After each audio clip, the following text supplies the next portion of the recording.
Good evening to all of you. This is Amit Singh और इस video में हम बात करेंगे आने वाले 2026 के पीसीएस के बारे में। ठीक है, देखो ये इस बार आपको बहुत एडवांस में पता है कि पीसीएस हो रहा है। इतना एडवांस में चीज़ें क्लैरिटी कभी नहीं रही है। मतलब अगर आप यूके पीएससी के हिस्ट्री को देखें, वरना सीधा नोटिफिकेशन आता है, वो हमेशा उस संशय में रखता है लोगों को कि एग्ज़ाम कब होगा कब होगा, फिर बंदे प्रिपेयर नहीं कर पाते हैं उतने अच्छे से। अब आपके सामने सीधा एक डेट है, उस डेट के अकॉर्डिंग आपको अपनी स्ट्रैटेजी बनानी है। और ये वीडियो खास तौर पे उन लोगों के लिए है जो स्टार्ट कर रहे हैं या जिन्होंने पिछली बार प्री दिया, मिस हो गया या इस टाइप का कुछ है, पर वो अपनी स्ट्रैटेजी में चेंजेस लाके इस तरीके की स्ट्रैटेजी बनाना चाहते हैं कि प्री और मेंस कंबाइंड स्ट्रैटेजी हो जाए, कुछ अलग से, कुछ उनकी प्लानिंग में कुछ मिस ना रह जाए। तो उन लोगों के लिए ये वीडियो खास तौर पे है। ठीक है, तो हम इस वीडियो में बात करते हैं सबसे पहले एग्जाम का स्टेजेस क्या है। तो आपको जैसा कि पता है कि एक प्रीलिम्स है, एग्जाम में प्रीलिम्स है जिसमें कि 2 पेपर होंगे और दोनों के ही मार्क्स 150 हैं और दोनों ही ऑब्जेक्टिव पेपर हैं। ठीक है, फिर उसके बाद मेंस होता है। फिर मेंस में क्या है, 8 पेपर हैं, 8 पेपर हैं मेंस में, और जिसमें 1500 मार्क्स का टोटल मेंस है और जो कि सब्जेक्टिव होता है। सब्जेक्टिव मीन्स जैसे हम कॉलेज में एग्जाम्स को लिखते थे ना, क्वेश्चन आते थे और आंसर लिखना होता था, वैसा ही फॉर्मेट है यहाँ पे। ठीक है, just wait a second, let me check something. Yes yes yes, हाँ जी। तो हम बात कर रहे थे कि ये सब्जेक्टिव और ऑब्जेक्टिव वाली बात कर रहे थे। तो प्रीलिम्स जो है वो ऑब्जेक्टिव होता है, मतलब एमसीक्यू बेस्ड क्वेश्चन है, 1/4 इसमें नेगेटिव मार्किंग होती है। ठीक है, और इसमें 2 पेपर होते हैं। 2 पेपर में से एक आपका सीसैट वाला पेपर हो गया और एक आपका जीएस वाला पेपर हो गया। ठीक है, और ये सिर्फ एक टिकट है आपको मेंस में बैठाने के लिए। मतलब प्रीलिम्स में अगर आप टॉप भी कर जाओ, मतलब आपके मार्क्स 150 में से 140 भी हैं, तो भी कुछ मैटर नहीं करता है, मेंस में सब एक बराबर है। तो बेसिकली भीड़ कम करने के लिए एक प्रीलिम्स स्टेज है एक्चुअल में। तो फाइनल सिलेक्शन वाली स्टेज है वो ये वाली है, जो टोटल है 1650 मार्क्स की। ठीक है, जिसमें से 1500 का आपका मेंस है और 150 का आपका इंटरव्यू है। ये वीडियो मैंने बोला ना, जैसा कि उन लोगों के लिए स्पेशल है जो स्टार्ट कर रहे हैं सब कुछ। ठीक है, उन लोगों के लिए मैं अलग से लाऊंगा, जो थोड़े थोड़े मार्जिन से मिस किए थे उनके लिए एक अलग से स्ट्रैटेजी बनेगी, वो कोई किसी और स्ट्रैटेजी पे वर्क कर सकते हैं। ठीक, चलो हम सिलेबस पे जाते हैं सबसे पहले। तो अगर आप कमीशन की वेबसाइट पे आओगे, मैं आपको दिखा भी देता हूँ चीज़ें कैसे चलती हैं। जो नए नए लोग हैं शायद उनको पता भी ना हो। तो अगर आप यहाँ पे जाओगे तो यूकेपीएससी की ये वेबसाइट मिलती है आपको, ये वाली वेबसाइट है। ठीक है, अब इस वेबसाइट में यहाँ पे सब कुछ है। अच्छी बात है कि ऐसे और कमीशंस की वेबसाइट नहीं है, यूपीएससी की भी ठीक होती है वैसे वेबसाइट। मतलब सोर्सेज हर चीज़ अवेलेबल है यहाँ पे। अगर आप यहाँ सिलेबस वाले सेक्शन में जाओगे, सिलेबस वाले सेक्शन में यहाँ पे आप कीवर्ड लिख देना सर्च में, यहाँ पे अपर।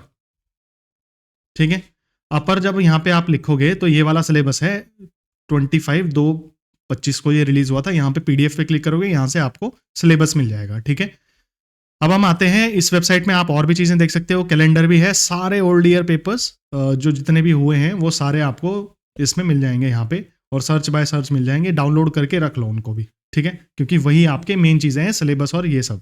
ठीक है, अब हम आते हैं वीडियो पे। तो ये हमारा ऑफिशियल सिलेबस है एग्जाम का, जैसे कि आपको पता ही है।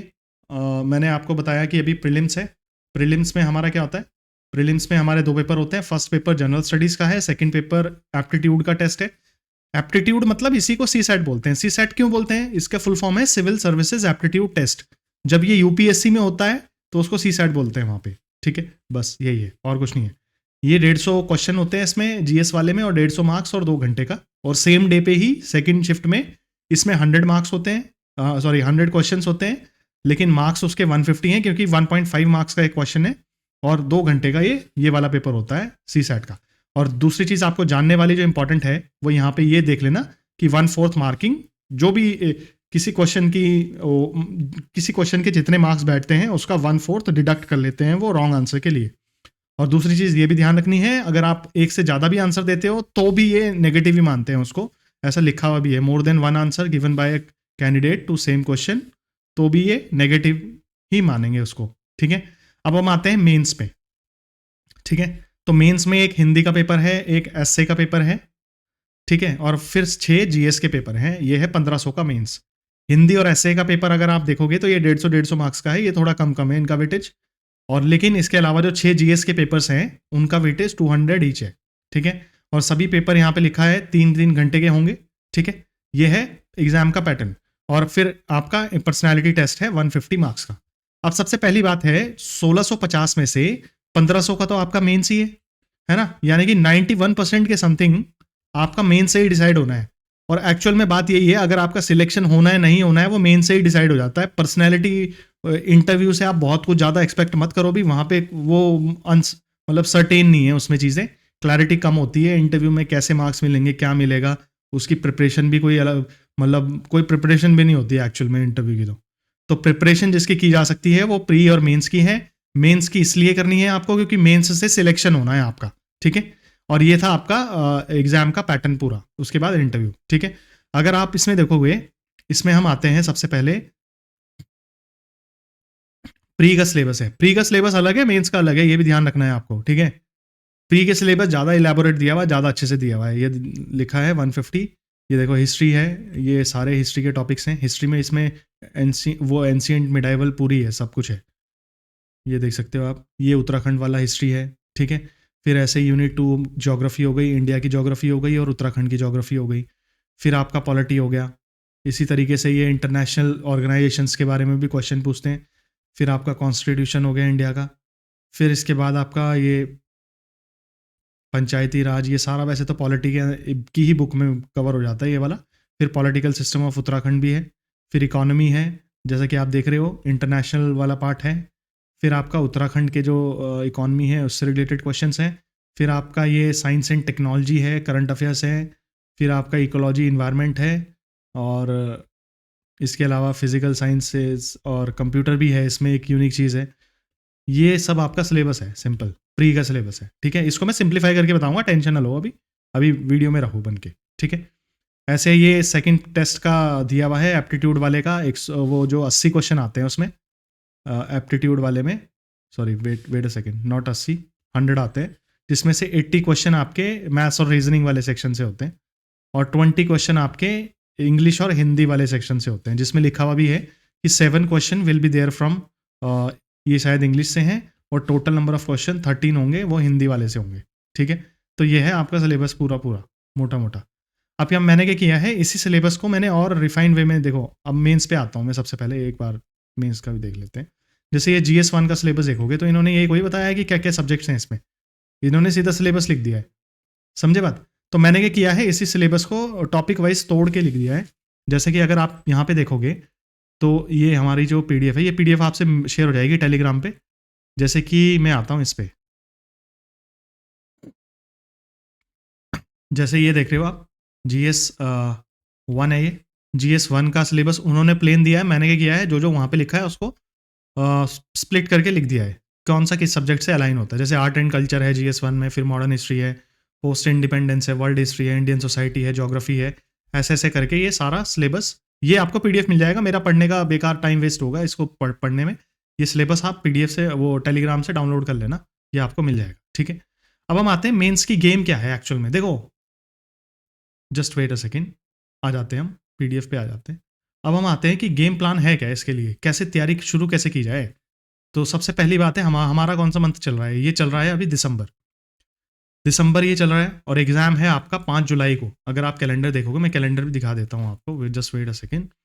ये यहाँ पे अगर आप आओगे एग्जाम कैलेंडर वाले सेक्शन में, सो यहाँ पे ये अपडेटेड वाला 24/9 को आया था कैलेंडर, तो इस पर क्लिक करोगे तो ये हैं 2 एग्ज़ाम हमारे। हाँ, तो ये सम्मिलित प्रवर वाला का मतलब होता है PCS, अपर PCS, तो ये है 5 जुलाई को, ठीक है। और फिर उससे पहले लोअर का भी डेट है, पर वो 17 मई को है, वो थोड़ा पहले है, इससे 1-2 महीने पहले है, ठीक है। और लोअर की कोई अलग से तैयारी भी नहीं होती, जो PCS अपर वाले हैं वही लोअर देते हैं, और उन्हीं का ही सिलेक्शन होता है यूजुअली। मैंने ऐसा कोई देखा नहीं है जल्दी से कि जो सिर्फ लोअर PCS की तैयारी में बैठा हो और उसका सिलेक्शन मतलब हो भी गया हो उसमें। अब तो मुश्किल है, पहले वाले का पैटर्न थोड़ा डिफरेंट था, पर अभी वाले का पैटर्न काफ़ी हद तक मतलब PCS जैसा ही है, मतलब पेपर भी ज़्यादा हो चुके हैं, GS के पेपर भी बढ़ चुके हैं, सो दैट्स वाई लोअर की कोई अलग से तैयारी नहीं है। Lower is subset of upper PCS, बस जो अपर की तैयारी है वही लोअर की तैयारी है, ठीक है। अब हम आ जाते हैं इस पे आ जाते हैं, स्लाइड पे आ जाते हैं। अब हम प्लान बनाते हैं आपके लिए कि कैसे इसको प्रिपेयर करना है। अब देखो मैंने क्या किया है, प्री और मेंस के सब्जेक्ट्स जितने भी हैं उनको 3 कैटेगरी में तोड़ दिया है। 3 कैटेगरी, कौन कौन सी कैटेगरी है? फर्स्ट कैटेगरी है आपकी ऐसे सब्जेक्ट जो सिर्फ प्री में आते हैं। कुछ ऐसे भी सब्जेक्ट हैं जो सिर्फ मेंस में आते हैं, वो प्री में नहीं है, मतलब उनका उनसे कोई क्वेश्चन नहीं आता। फिर थर्ड कैटेगरी ऑफ सब्जेक्ट हैं जो दोनों में आते हैं, जैसे पॉलिटी, हिस्ट्री, हिस्ट्री का मतलब मॉडर्न हिस्ट्री, ठीक है। तो ऐसे मैंने सब्जेक्ट की लिस्ट बनाई है। ये पूरी स्लाइड भी आपको मिल जाएगी, मतलब ये पूरी पीपीटीज भी आपको मिल जाएगी। तो ये मैंने सब्जेक्ट की 3 कैटेगरी में सब्जेक्ट्स को डिवाइड किया है। फर्स्ट कैटेगरी है आपका,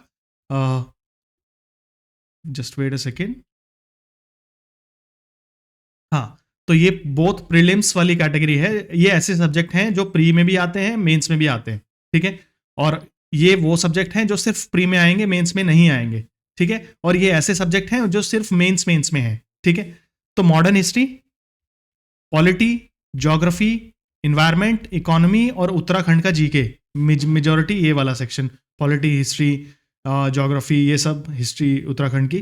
तो ये वाले सेक्शन तो हैं, दोनों में आएंगे, दोनों में फायदा देंगे। तो इन सब्जेक्ट को पढ़ना भी आपने उसी एंगल से ही है। आपने इनको फैक्चुअल पॉइंट्स से भी देखना है कि इनमें से अगर एक फैक्ट उठा के क्वेश्चन पूछ लिया जाए प्रीलिम्स में, तो वो फैक्ट भी याद करना है, और अगर आंसर लिखने वाला भी आए उसी टॉपिक पे, तो आंसर लिखने वाले की भी प्रिपरेशन करनी। मतलब पढ़ने के लिए देखो क्या चाहिए होता है, एक व्यू भी तो चाहिए होता है। इन सब्जेक्ट में आपको व्यू, डुअल व्यू रखना है, एक फैक्चुअल व्यू भी रखना है और एक एनालिसिस वाला व्यू भी रखना है, जिससे आप आंसर लिखोगे। और ये सब्जेक्ट आप सीधा रट सकते हो, मतलब जैसे फैक्चुअल पार्ट वाली किसी बुक से या इन सब चीज़ों से रट सकते हो सीधा। वन लाइनर करंट अफेयर्स आते हैं, और कंप्यूटर्स भी आता है जो प्री में है, जनरल साइंस है, ये सब है, ठीक है। अब हम आते हैं ओनली मेंस वाले सब्जेक्ट में, ठीक है। ओनली मेंस में क्या है, ये तो छोटे छोटे सब्जेक्ट हैं, ब्लू वाले छोटे छोटे सब्जेक्ट हैं। इसमें बड़े सब्जेक्ट, बड़ा चंक है मेंस के सब्जेक्ट्स का, जो कि है एथिक्स का, हिंदी का और एसए का, ठीक है। ये सिर्फ मेंस में आएंगे, जो ब्लू, ये जो थर्ड आपका ये वाला जो पूरा टेबल है, ये सिर्फ मेंस में आने वाले सब्जेक्ट हैं, ठीक है। तो इसमें सबसे इंपॉर्टेंट और सबसे मार्क्स वाले सब्जेक्ट यही हैं तीनों, 1, 2 और 3, क्योंकि ये तीनों देखो 150 का ये पेपर आएगा, 150 का ये और 200 का ये। तो अगर आप देखोगे तो 500 मार्क्स इन 3 में से ही है। बाकी ये तो छोटे छोटे सब्जेक्ट हैं। अगर आप कोई भी किसी भी कोचिंग का मटेरियल उठाओ और 50-100 पेज वाली कोई उनके नोट्स उठा लो, तो उनमें से ये कवर हो जाएंगे, आपका आंसर लिखने लायक हो जाएगा, और एक आधा ही क्वेश्चन आता है इन वाले टॉपिक से, छोटे छोटे जो टॉपिक है, ठीक है। तो इस तरीके से आपने सब्जेक्ट्स को कैटेगराइज करके देखना है, सबसे पहली बात। अब हम आते हैं कि सिलेक्शन होगा कैसे, कैसे शुरू करूं। तो देखो अभी दिसंबर चल रहा है, तो एग्जाम है 5 जुलाई को। तो मैं उसी हिसाब से मैं आपको एडवाइस करूंगा कि आप अभी से शुरू करो, सबसे पहली बात। और तैयारी शुरू करो आप मेंस वाली तैयारी से। उसका रीजन मैं आपको बताता हूं, क्योंकि जब प्री हो जाता है ना, प्री होने के बाद पहली बात तो प्री का जो एग्जाम हो जाता है, उसके बाद पढ़ने का मन नहीं करता, क्योंकि कई बार माइंड में यही डाउट चलता है मेरा होगा नहीं होगा वाला कैटेगरी में, क्योंकि कई बार मार्क्स आपके ऐसे आ रहे होते हैं कि कट ऑफ उसके आसपास ही जाएगी करके ऐसा लगता है। उस सिचुएशन में बहुत लोग नहीं पढ़ पाते, तो इस वजह से एक वो भी रीज़न है। दूसरा, जब भी रिजल्ट आता है और मेंस आता है, उसके बीच में मतलब तैयारी कर पाना वैसे मुश्किल होता है, करने को लोग कर लेते हैं, पर वो टाइम बेस्ट रहता है कि अगर आपने पहले से तैयारी करी हो, सिर्फ आंसर राइटिंग और अपना जो रिवीजन करना है उसमें लगाया जाए वो टाइम, और ऐसे वेस्ट ना किया जाए उस टाइम को। वो आपको बेस्ट आउटपुट देगा। फिर एग्जाम उन्हीं का निकलता है जो इस तरीके से तैयारी करते हैं कि पूरी अच्छे से रिवीजन करके गए हैं और अच्छे से प्रैक्टिस करके गए हैं।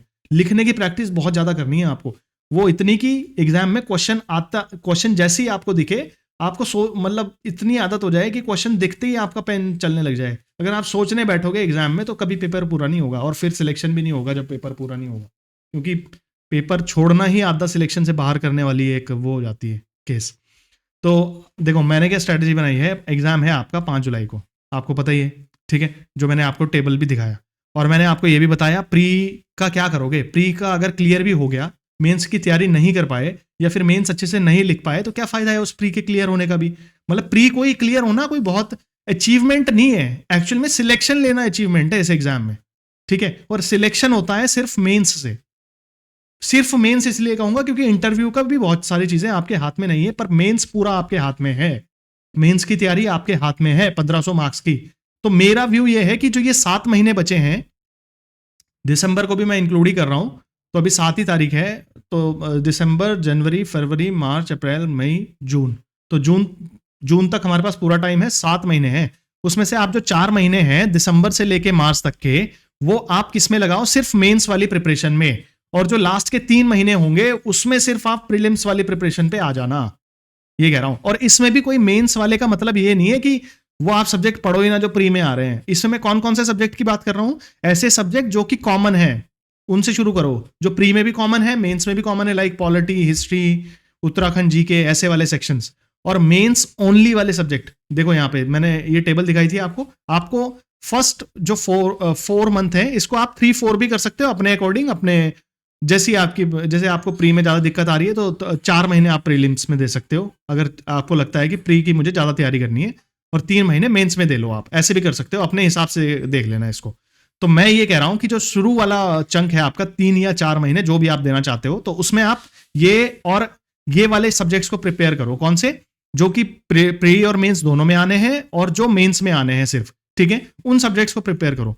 फिर उसके बाद जो लास्ट के 3 या 4 महीने होंगे आपके पास, उसमें सिर्फ आपको क्या करना है, उन्हीं जो प्रीलिम्स ओनली सब्जेक्ट हैं उनका रिवीजन हो जाएगा, और जो एक्स्ट्रा सब्जेक्ट बचे हैं जैसे कि ancient, medieval, computer, current affairs, वो वाले आप इन 3 महीने में कवर कर सकते हो और आपका टेस्ट सीरीज भी दे सकते हो आराम से, ठीक है।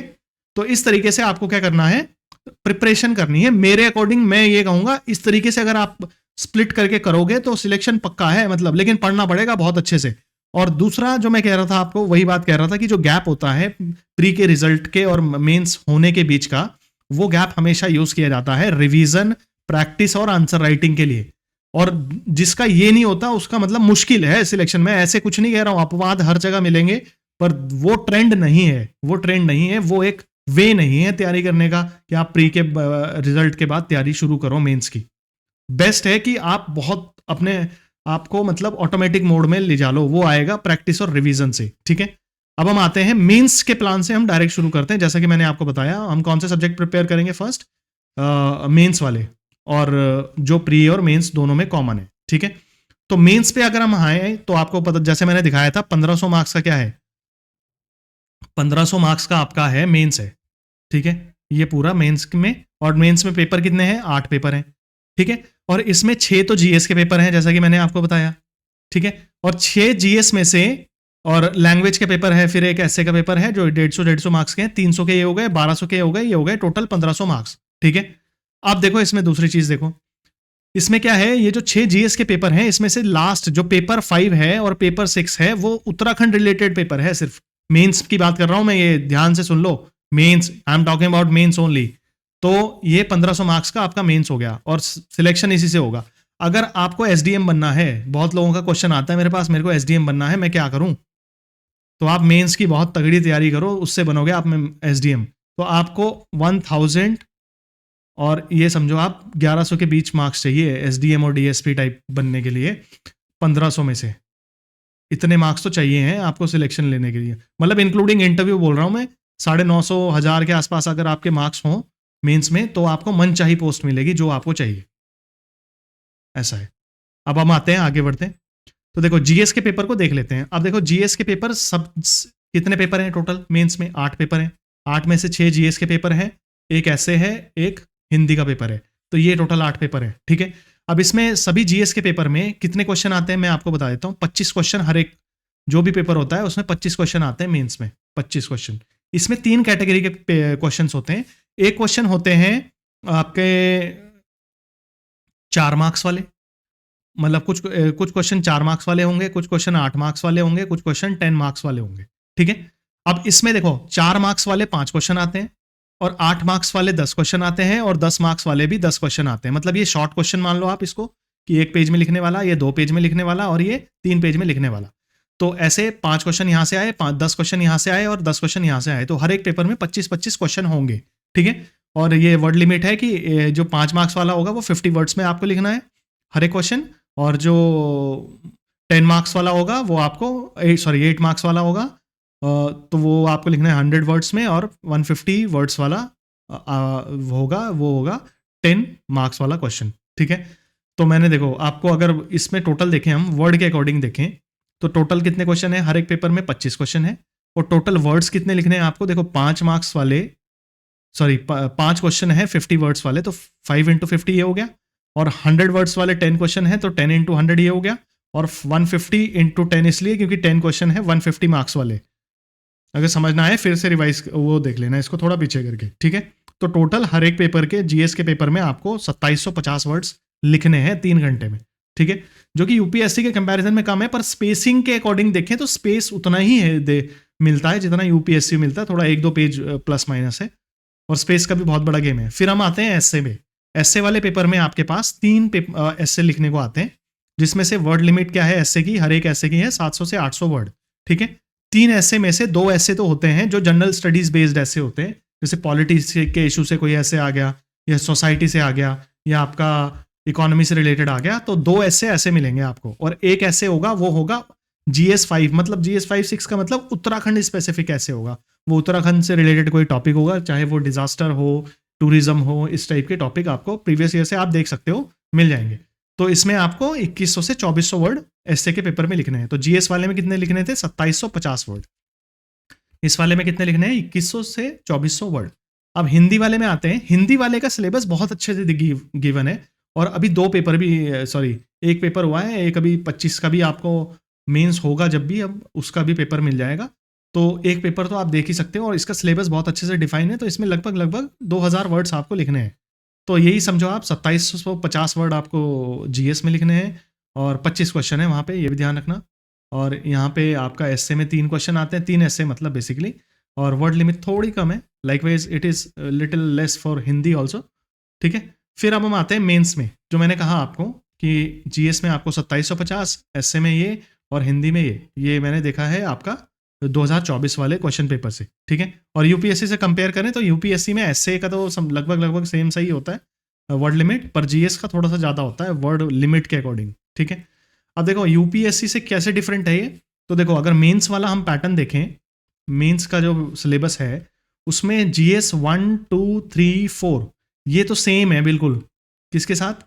यूपीएससी का भी सेम है, यूके पीएससी का भी, मतलब उत्तराखंड के पीसीएस का भी सेम है, और यूपी के पीसीएस का भी सेम है। मतलब इन्होंने कॉपी कर दिया, जो यूपीएससी का सिलेबस था वही दे दिया, इन्होंने दिमाग ही नहीं लगाया। और बात भी सही है, जब मतलब उससे सिमेट्री भी बन जाती है, जो यूपीएससी की तैयारी कर रहा है उसको ज़्यादा दिक्कत नहीं आती। उसको प्रिपेयर क्या करना है? उसको प्रिपेयर करना है 5, 6 और हिंदी अच्छे से प्रिपेयर करनी है यूपीएससी वाले को, ठीक है। अगर ऑप्शनल इसमें होता नहीं है, जैसे कि यूपीएससी में होता है, वो अच्छी चीज़ है, सब एक बराबर हैं इसमें, ठीक है। और जीएस 5, 6 जो कि 400 मार्क्स का होता है, और एक ऐसे उत्तराखंड स्पेसिफिक आता है, मतलब 450 मार्क्स के लिए उत्तराखंड की तैयारी करनी पड़ेगी आपको, जो भी यूपीएससी की अकॉर्डिंग तैयारी कर रहे हैं, और हिंदी आपको प्रिपेयर करना पड़ेगा बस। चलो आगे बढ़ते हैं। अब देखो सब्जेक्ट को कैसे प्रिपेयर करें, मेंस वाले सब्जेक्ट को प्रायोरिटाइज कैसे करना है। मेंस में जितने भी सब्जेक्ट हैं, अगर आप देखो 2 पेपर हैं उत्तराखंड के 5 और 6, तो 400 मार्क्स के पेपर हो गए, और आपका एक एस्से आता है उत्तराखंड स्पेसिफिक, उसको लिखने के लिए तो उत्तराखंड का ही नॉलेज चाहिए ना आपको। तो आपको क्या करना है, उत्तराखंड नॉलेज से, देखो 450 मार्क्स का पेपर आता है उत्तराखंड नॉलेज से।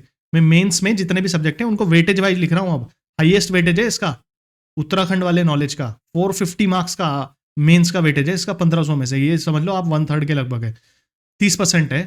अब एथिक्स वाला पेपर 200 मार्क्स का है, क्योंकि एक ही सब्जेक्ट से 200 मार्क्स आ रहे हैं। और जो जीएस के पेपर देखोगे आप, जीएस 1, 2, 3, उसमें 5-5 सब्जेक्ट है, एक सब जीएस के पेपर में घुसे हुए, और उसके बाद वो 200 मार्क्स का बनता है। तो एथिक्स एक अच्छे से प्रिपेयर किया जा सकता है, कम टाइम में ज़्यादा मार्क्स देगा आपको। ऐसे ही हिंदी का भी ऐसा ही है। तो ये 3-4 सब्जेक्ट ऐसे हैं जो 800 मार्क्स कैरी करते हैं 1500 में से, सही है। तो 800 मार्क्स कैरी करते हैं ये 1500 में से, तो इनको आपको प्रायोरिटाइज करना है, इनको फर्स्ट प्रिपेयर करना है मेंस के लिए, ठीक है। अब हम आते हैं, आगे बढ़ते हैं। अब देखो स्टडी अप्रोच क्या रखनी है आपको, मैं आपको सोर्सेज वगैरह भी सब बताऊंगा। स्टडी अप्रोच ये रखनी है कि टॉपिक जो भी है स्टैंडर्ड बुक से पढ़ना है आपने, 2 रीडिंग लेनी है उसकी, 2 बार पढ़ना है अच्छे से। फिर उसके बाद आपने मेंस का PYQ देख लेना है, प्री का भी देख लेना, उसको प्री के सॉल्व करते रहना, मेंस वाले इंटीग्रेट करते रहना अपने नोट्स में, ताकि मेंस के लिए नोट्स रेडी होते जाएं आपके, ठीक है। फिर आपका नोट्स कैसे बनाने हैं, मैंने बोला आपको कि नोट्स बनाना 3rd रीडिंग में बनाना, मतलब फर्स्ट रीडिंग में तो बिल्कुल मत बनाना, कॉपी छप जाएगी बिल्कुल, मतलब जो बुक आपने पढ़ रहे हो वही आप छाप दोगे, कुछ पता ही नहीं लगेगा आपको इंपॉर्टेंट क्या है नहीं है। वो इंपॉर्टेंट से का आपको पता लगेगा PYQ देख देख के कि मेंस में क्वेश्चन कैसा आ रहा है, प्री में क्वेश्चन कैसे आ रहे हैं।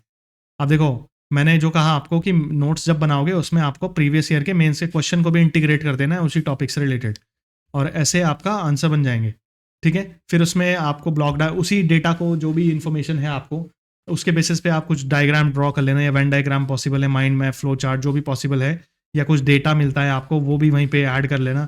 ये सब करंट अफेयर्स उससे रिलेटेड, उस टॉपिक से रिलेटेड, ऐसे करके आपको नोट्स बनाने हैं।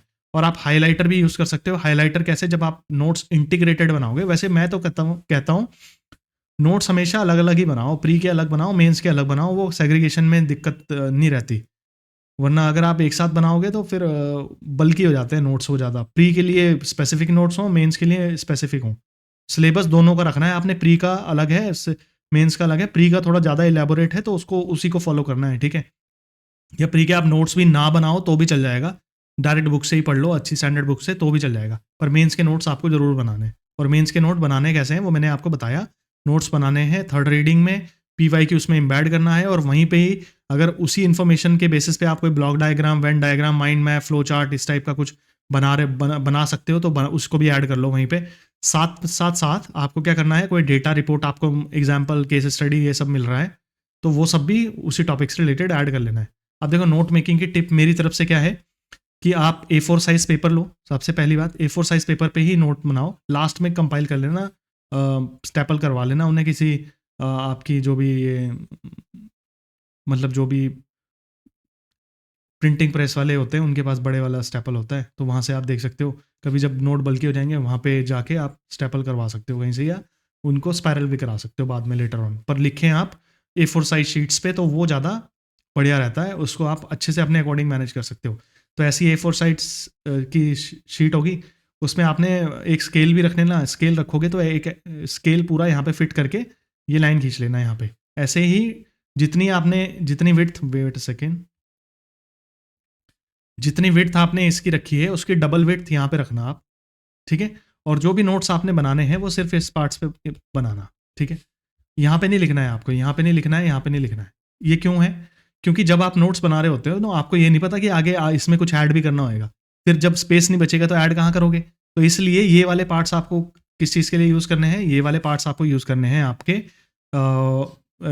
डिस डायग्राम बनाने, जो मैंने आपको बताया एक्स्ट्रा चीज़ों के लिए, ब्लॉक डायग्राम एंड ऑल, उसके लिए आपको ये वाला यूज़ करना है। मेंस के नोट्स की बात कर रहा हूँ मैं।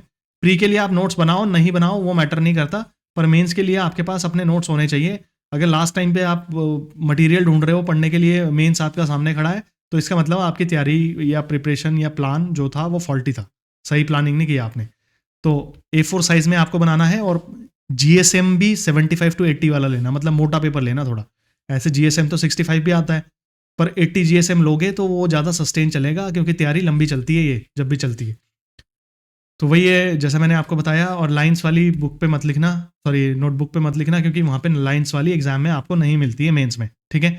और पेन्स भी आप वैरायटी के ले लेना, मतलब डिफरेंट डिफरेंट पेन्स भी। नोट मेकिंग में ही आपको पता चल जाता है कि मेंस में आपको कौन सा पेन आपके, मतलब किस पेन से ज़्यादा देर लिखने से आपके हाथों में दर्द नहीं हो रहा है, वही सब है। पेन भी बेस्ट चूज हो जाएगा उसी नोट मेकिंग में ही, ठीक है।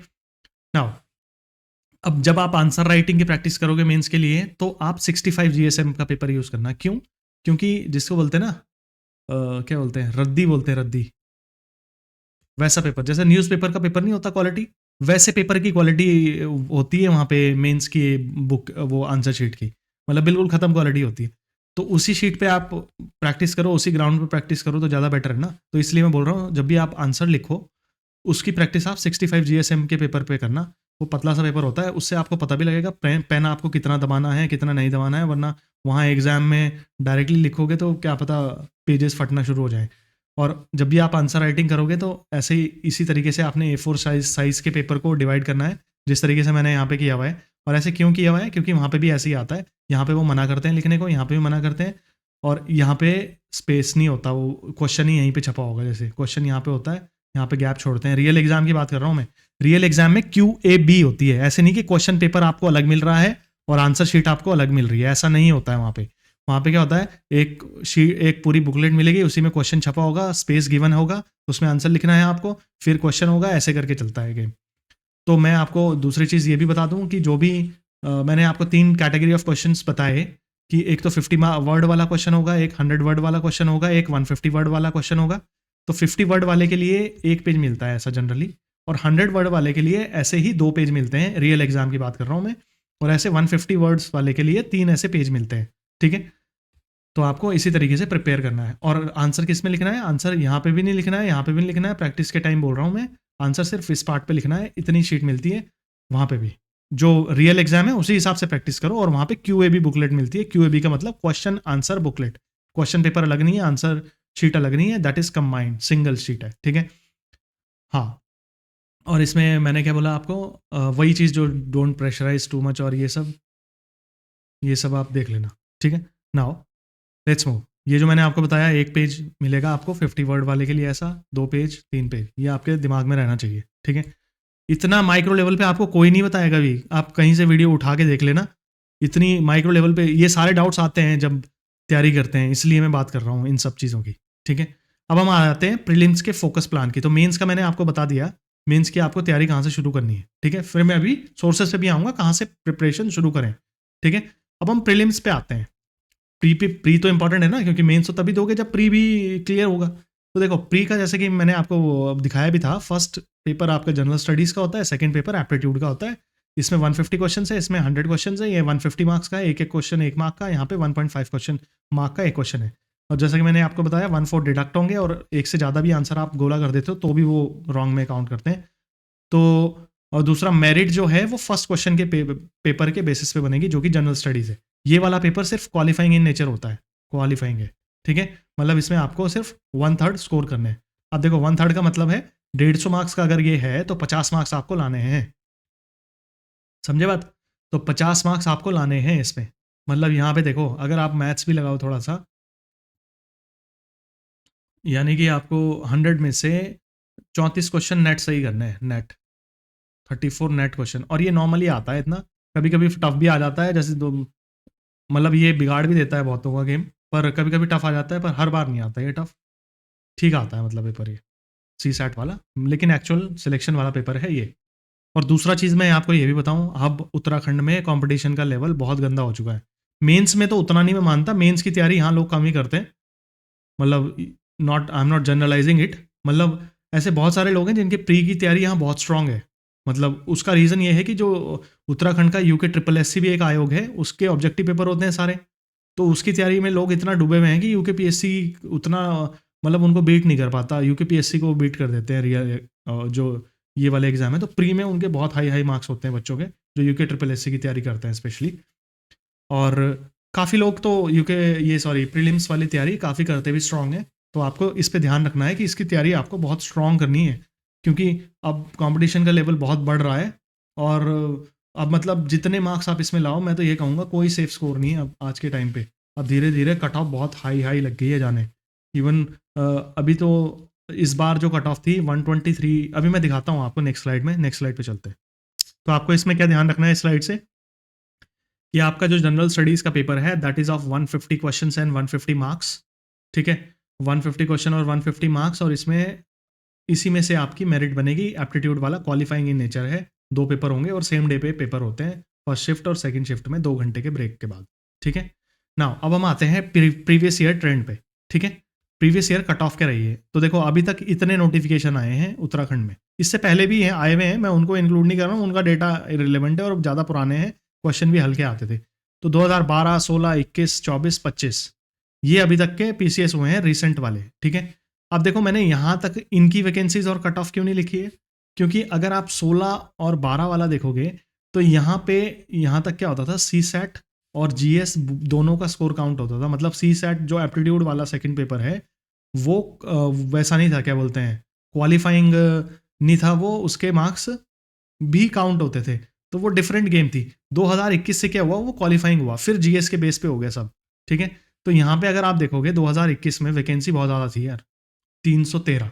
उसका रीज़न है कि 16 के बाद 5 साल बाद नोटिफिकेशन आया था इसका। तो 5 साल बाद नोटिफिकेशन आएगा तो वैकेंसी तो होगी। आप देखो अब कमीशन हर साल निकालने की कोशिश कर रहा है, मतलब 21 के बाद तो खैर 24 में निकाला, 2 साल तो गड़बड़ी रहा मामला दो। पर यह है कि कमीशन अब, कमीशन या गवर्नमेंट दोनों कह सकते हैं हम, दोनों चाहते हैं शायद कि एग्ज़ाम अब रेगुलर हों, ये चाहे सीट कितनी भी आए, ठीक है। तो यहाँ पे अगर आप देखो तो अब धीरे धीरे पोस्ट कम होती जाएंगी, ऑब्वियसली कम होंगी जब रेगुलर बेसिस पे एग्जाम होगा, तो कंपटीशन का लेवल गंदा होता जाएगा, बहुत हाई लेवल का होता जाएगा। तो अगर आप कट ऑफ देखो यहाँ पे भी 91 है, फर्स्ट टाइम जब जीएस सिर्फ काउंट हुआ और सी सैट सिर्फ क्वालिफाइंग हुआ। फिर सेकंड वाले में ये कट ऑफ 87 चली गई थी। उसका रीज़न था कि बहुत सारे लोग सी सैट में फेल हो गए थे इसमें। तो जो सी सैट में फेल हुए उसके कितने भी मार्क्स हो जीएस में वो काउंट ही नहीं होगा। तो सी सैट को आप इतना हल्के में भी नहीं ले सकते। और जो अभी वाला था उसमें वैकेंसी थी 123, ठीक है।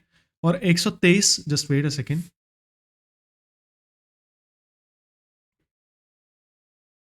हाँ जी।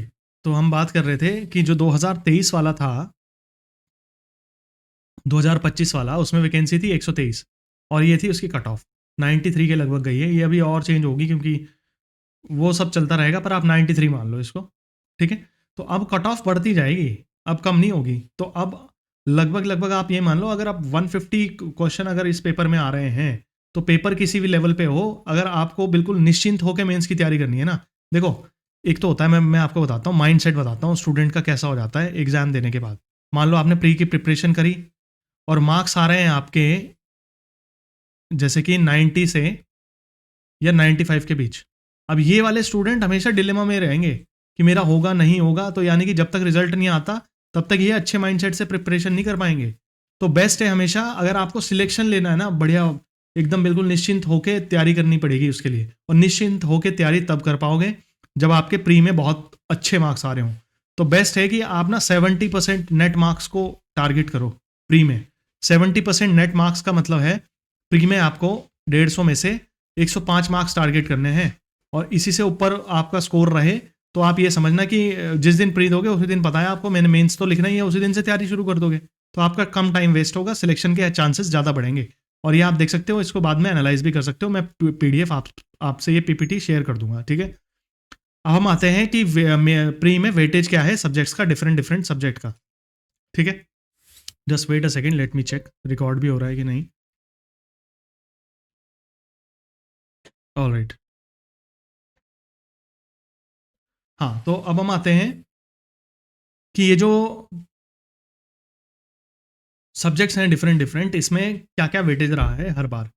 तो अब देखो यहाँ पे इतने सब्जेक्ट्स आते हैं यहाँ पे, ठीक है। लेकिन मैं आपको मेनली कौन कौन से सब्जेक्ट दिखाना चाहता हूँ। ये 2025 का भी डेटा मैंने इंक्लूड कर दिया इसमें। उत्तराखंड जीके, हाँ एक चीज़ और है यहाँ पे, एक चीज़ और मैं मेरे ध्यान में अभी आया है, this line, minimum 1/3 will be asked with reference to Uttarakhand in 150 question. मतलब जो भी प्रीलिम्स का एग्जाम है 150 का, उसमें 50 क्वेश्चन मिनिमम है उत्तराखंड से आने ही आने हैं। अब ये जरूरी नहीं है कि उत्तराखंड की हिस्ट्री ज्योग्राफी से ही आएंगे, ये उत्तराखंड से रिलेटेड होंगे। लाइक इसमें उत्तराखंड के करंट अफेयर्स भी ये काउंट करते हैं और उत्तराखंड का स्टैटिक पार्ट भी। स्टैटिक का मतलब हिस्ट्री ज्योग्राफी जो बदल नहीं सकते, करंट अफेयर्स जो चेंज होते रहते हैं, जैसे हर साल कोई ना कोई न्यूज़ में चीज़ें, उत्तराखंड से रिलेटेड न्यूज़ के बेस पे भी क्वेश्चन आ सकता है और उत्तराखंड से रिलेटेड उस पर भी आ सकता है, क्या बोलते हैं आपका, हिस्ट्री ज्योग्राफी से रिलेटेड। तो मिनिमम 50 क्वेश्चन है, ये बिल्कुल रूल है। मतलब 50 से नीचे नहीं होंगे, ज़्यादा हो सकते हैं। मतलब ऐसा भी हो सकता है कि 150 में से कई बार 60 या 70 क्वेश्चन आ जाए, ये भी हो सकता है होने को, पर मिनिमम 50 आएंगे। यानी कि मेन बात यहां से ये मिलती है कि अगर आपको प्री निकालना है उत्तराखंड का, अगर स्पेशली आप उत्तराखंड के हो तो आपको उत्तराखंड, ऑब्वियसली आप उत्तराखंड पीसीएस की प्रिपरेशन इसलिए कर रहे हो क्योंकि आपका होम स्टेट है। पर अगर आप बाहर के स्टेट के हो, मतलब उत्तराखंड से नहीं हो, यूपी से हो या कहीं और से हो, उत्तराखंड का एग्जाम देना चाहते हो, तो बिना उत्तराखंड का जीके पढ़े आप इसको नहीं निकाल सकते, प्री को तो नहीं निकाल सकते। मान लो आप उत्तराखंड का जीके स्किप कर दोगे तो 100 क्वेश्चन बचे आपके पास और मेरिट जाती है 93। इतनी हाई एक्यूरेसी तो मतलब पॉसिबल नहीं है, मतलब ह्यूमन के द्वारा तो पॉसिबल नहीं है। ये तो एआई चैटबॉट्स भी नहीं कर पाएंगे इतने क्वेश्चन करेक्ट, तो इजंट इट। तो उत्तराखंड जीके पढ़ना है, मैंडेटरी है। मेंस में भी वेटेज ज़्यादा बढ़ गया है उसका, और प्री में भी उत्तराखंड जीके का पोर्शन सबसे ज़्यादा बढ़ गया है प्री में भी। अब ये क्वेश्चन है, देखो इससे पहले तक क्या होता था, देखो ये रूल कब से बना था, ये बना था 2024 के एग्जाम से पहले। ये मैं आपको दिखा देता हूँ डेटा में भी, जैसे कि आप यहाँ पे देखोगे तो ये 2024 का एग्जाम है, ये 2025 का एग्जाम है। ये यहाँ से शुरू हुआ था, ये 50 मिनिमम 50 क्वेश्चन उत्तराखंड के होंगे। इससे पहले अगर आप उत्तराखंड जीके का क्वेश्चन देखो तो इतने नहीं थे, 16, 29, 24 ऐसे आते थे। अब देखो 2024 में और 25 में कितने कितने क्वेश्चन आए हैं, इसमें आए हैं देखो 44, 43, 44। पर आप सोच रहे होंगे कि अभी तो आपने बोला कि 50 क्वेश्चन मिनिमम आएंगे, तो ये 43 और 44 क्यों आ रहे हैं। तो ये 43 और 44 जब मैं बात कर रहा हूँ, तो जब मैं यहाँ उत्तराखंड जीके लिखता हूँ ना, तो इस उत्तराखंड जीके का मतलब है स्टैटिक वाला उत्तराखंड जीके जो बुक में है। जैसे जो भी हम बुक से पढ़ते हैं, हिस्ट्री, ज्योग्राफी, ये सब। और जो कुछ जो पार्ट है वो करंट अफेयर्स में भी आता है। तो जो उत्तराखंड के करंट अफेयर्स हैं वो इसी के अंदर इंक्लूडेड हैं। तो करंट अफेयर्स को देखो यहाँ पे 30, 27, और इसके अंदर उत्तराखंड के भी करंट अफेयर्स है। इस बार 10 के आसपास करंट अफेयर्स थे शायद उत्तराखंड से। तो आप लगा लो 54 के आसपास क्वेश्चन आए थे। ऐसे ही पिछली बार मतलब 50 से ऊपर क्वेश्चन आएंगे, और उत्तराखंड के करंट अफेयर से भी होंगे, उत्तराखंड के स्टैटिक पार्ट से भी क्वेश्चन होंगे। ठीक है, अब देखो इस टेबल से दूसरा कंक्लूजन मैं क्या निकाल सकता हूं। यहाँ पे आप देखो कितने का है पेपर। अभी पेपर 150 मार्क्स का है, 150 क्वेश्चन होंगे, ये आपको पता ही है। अब 150 मार्क्स और 150 क्वेश्चन में अगर आप देखोगे यहाँ पे उत्तराखंड जीके है, ये आपको पता है मिनिमम 50 मान ही लो आप। करंट अफेयर्स भी इंक्लूड कर लूँ अगर मैं, चलो इसको हटा दो ऐसे ही। इसको देखो आप उत्तराखंड जीके के ऐसे, ये और ये देखो यहाँ पे कितने हो रहे हैं, ये 30 और 44 कितने हो रहे हैं, लगभग 75। ठीक है, अगर आप इनको भी ऐड करोगे तो ये हो रहे 70 के लगभग।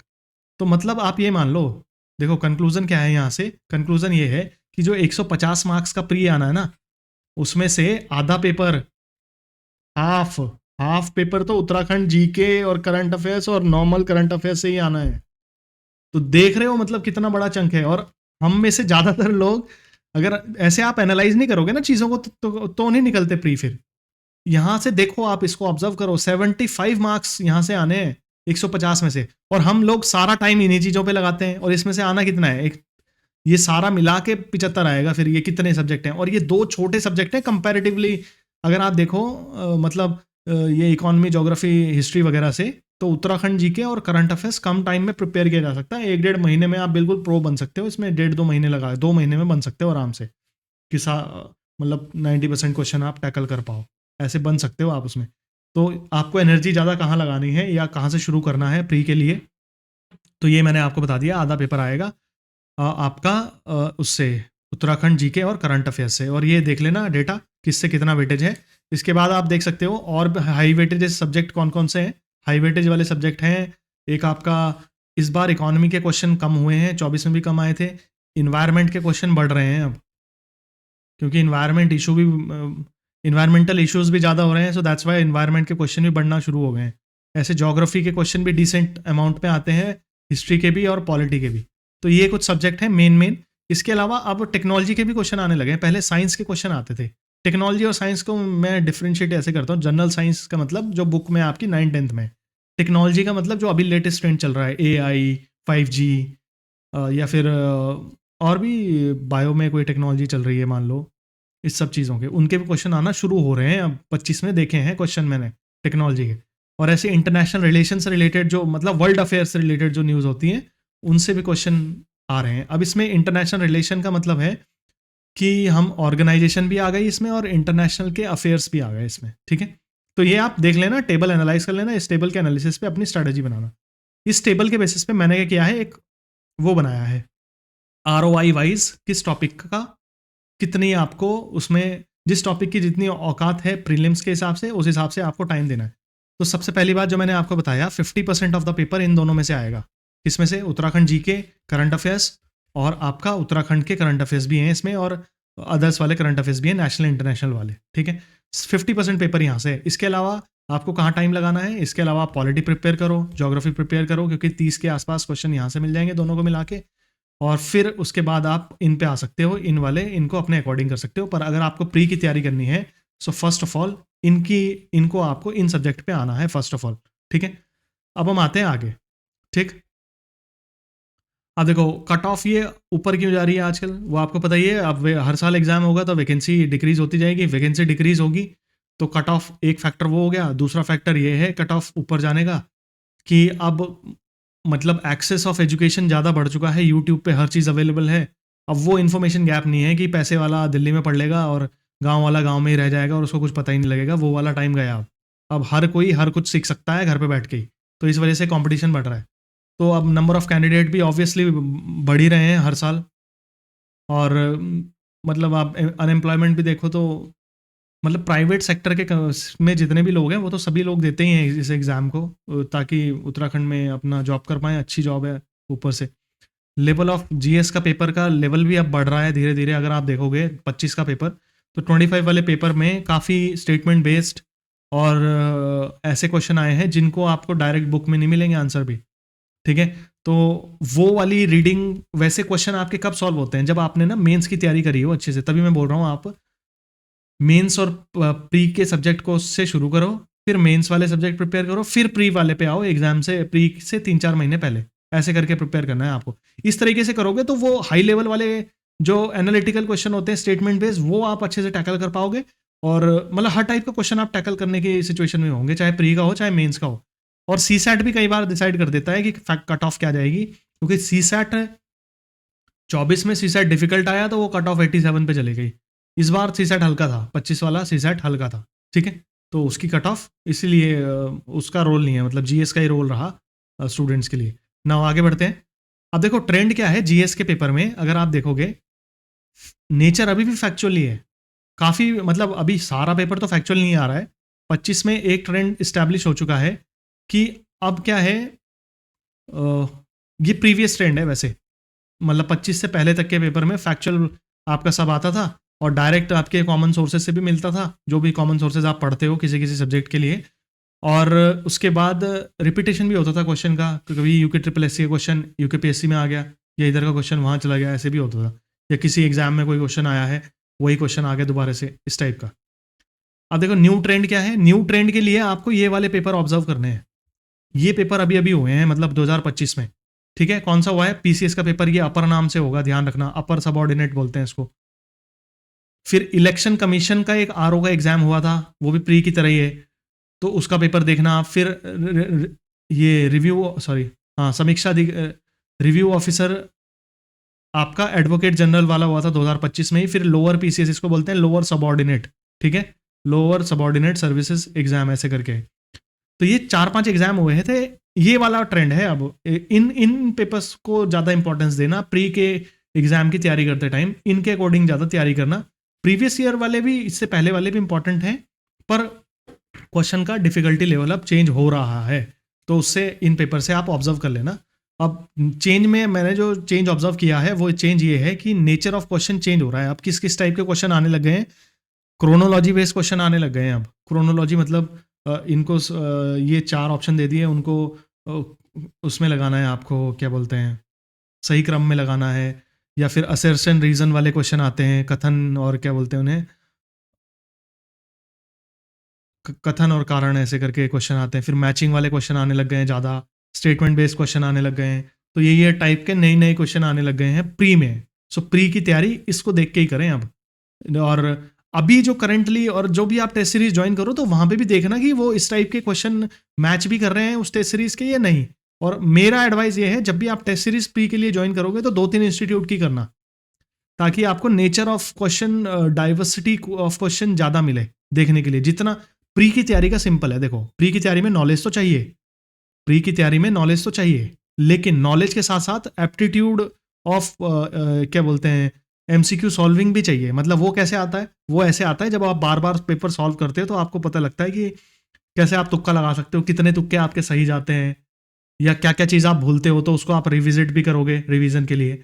तो एप्टीट्यूड, सॉरी ये प्रीलिम्स वाला पेपर है, इसमें knowledge is important, but that paper solving और paper question solving is also very important, ठीक है। नाउ अब स्टडी प्लान जो मैंने आपको बताया, वो क्या बताया, मैंने बोला कि फर्स्ट 4 मंथ आप दो मेंस की पूरी प्रिपरेशन में। मतलब कौन कौन से टाइप के सब्जेक्ट प्रिपेयर करने हैं, मेंस ओनली वाले और आपका बोथ वाले, जो प्री और मेंस दोनों में आते हैं। और लास्ट 3 मंथ्स में आप वो करोगे जो कि लास्ट 3 मंथ्स में आप क्या करोगे, जो बोथ वाले हैं उनको प्री के एंगल से पढ़ोगे, फैक्चुअल पार्ट। और दूसरा जो प्री ओनली सब्जेक्ट हैं, जो सिर्फ प्री में आते हैं, उनको कवर करोगे, ठीक है। आप देखो सी सैट वगैरह जिनकी ज़्यादा दिक्कत है, वो सी सैट शुरू से ही शुरू कर दें। मतलब 1-1 घंटा भी रोज लगाओगे, 6-7 महीने में आराम से प्रिपेयर हो जाएगा। और देखो अगर प्रिपरेशन अच्छे से करनी है तो 8 घंटे इफेक्टिव तो चाहिए, 6 से 8 घंटे। वैसे तो देखो जो जॉब वाले हैं वो ऑब्वियसली अगर 5 से 6 घंटे निकाल लें, अच्छे से उनको यूटिलाइज करें, तो उनका हो सकता है, मतलब चांसेस पूरे हैं जॉब वालों के भी। पर ये है, अगर आप फुल टाइम प्रिपरेशन कर रहे हो, सिर्फ प्रिपरेशन ही कर रहे हो, तो मुझे लगता है कि आपको इफेक्टिवली 8 घंटे तो पढ़ना चाहिए ही चाहिए। 8 घंटे का मतलब है जब आप 10 घंटे बैठोगे ना, तब जाके 8 घंटे पढ़ा जाएगा, क्योंकि आप 15 मिनट मोबाइल भी चलाओगे, गैप भी लोगे, ये सब करके बोल रहा हूँ मैं।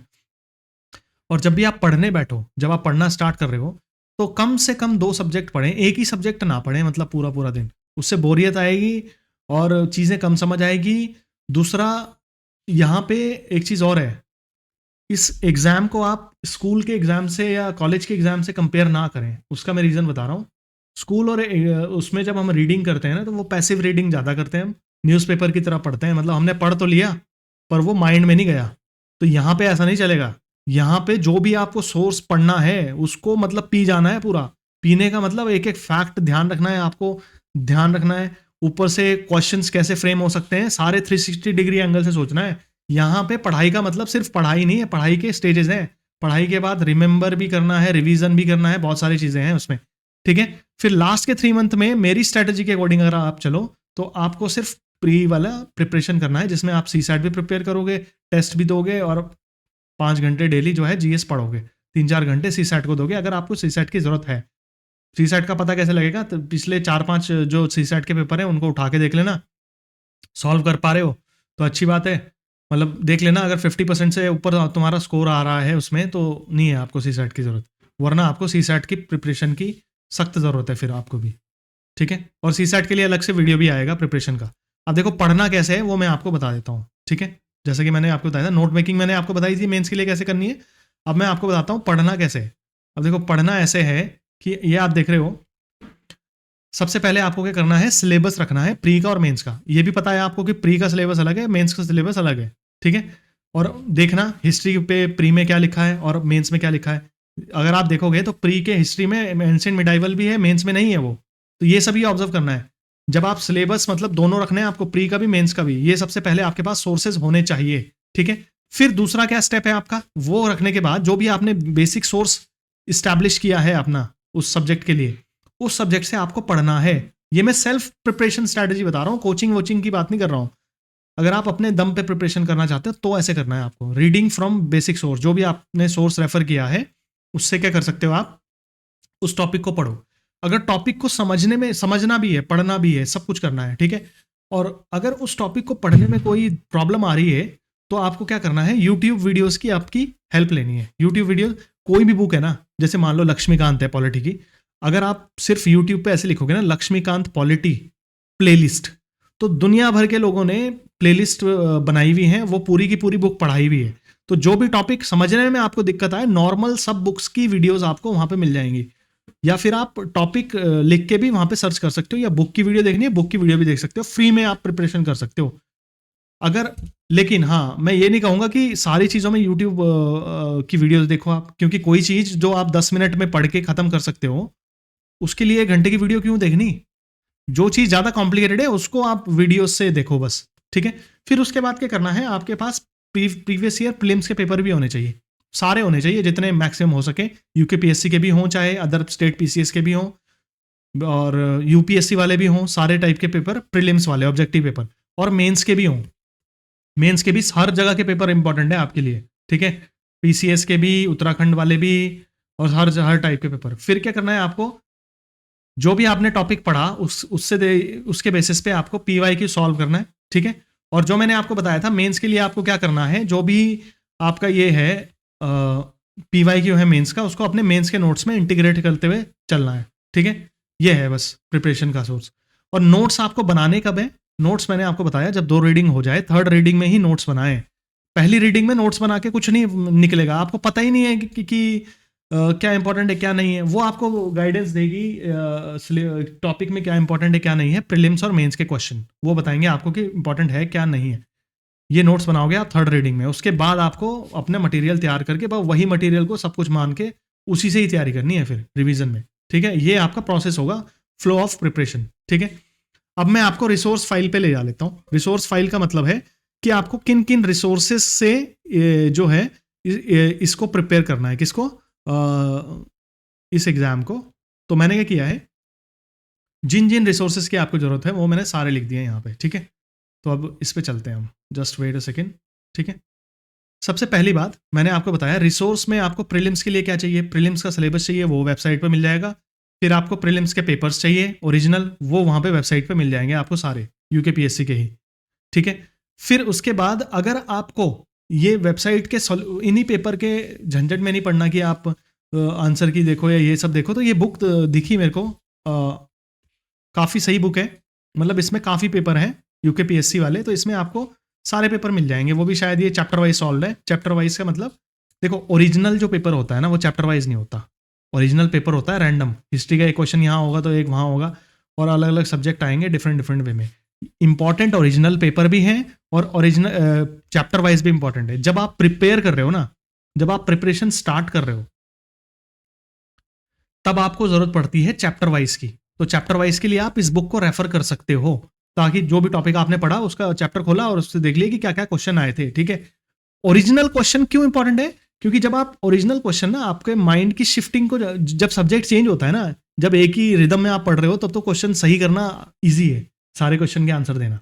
पर जब रैंडम क्वेश्चन आते हैं, एक हिस्ट्री का आ गया, एक कंप्यूटर का आ गया, ऐसे करके दिमाग मतलब स्विच, आपको सब्जेक्ट के बीच में स्विच करना होता है, तो वो आपकी पेपर सॉल्विंग या एमसीक्यू सॉल्विंग एप्टीट्यूड को बढ़ाता है। ठीक है, तो दोनों टाइप के पेपर आपके लिए इंपॉर्टेंट है, चैप्टर वाइज भी और वो भी।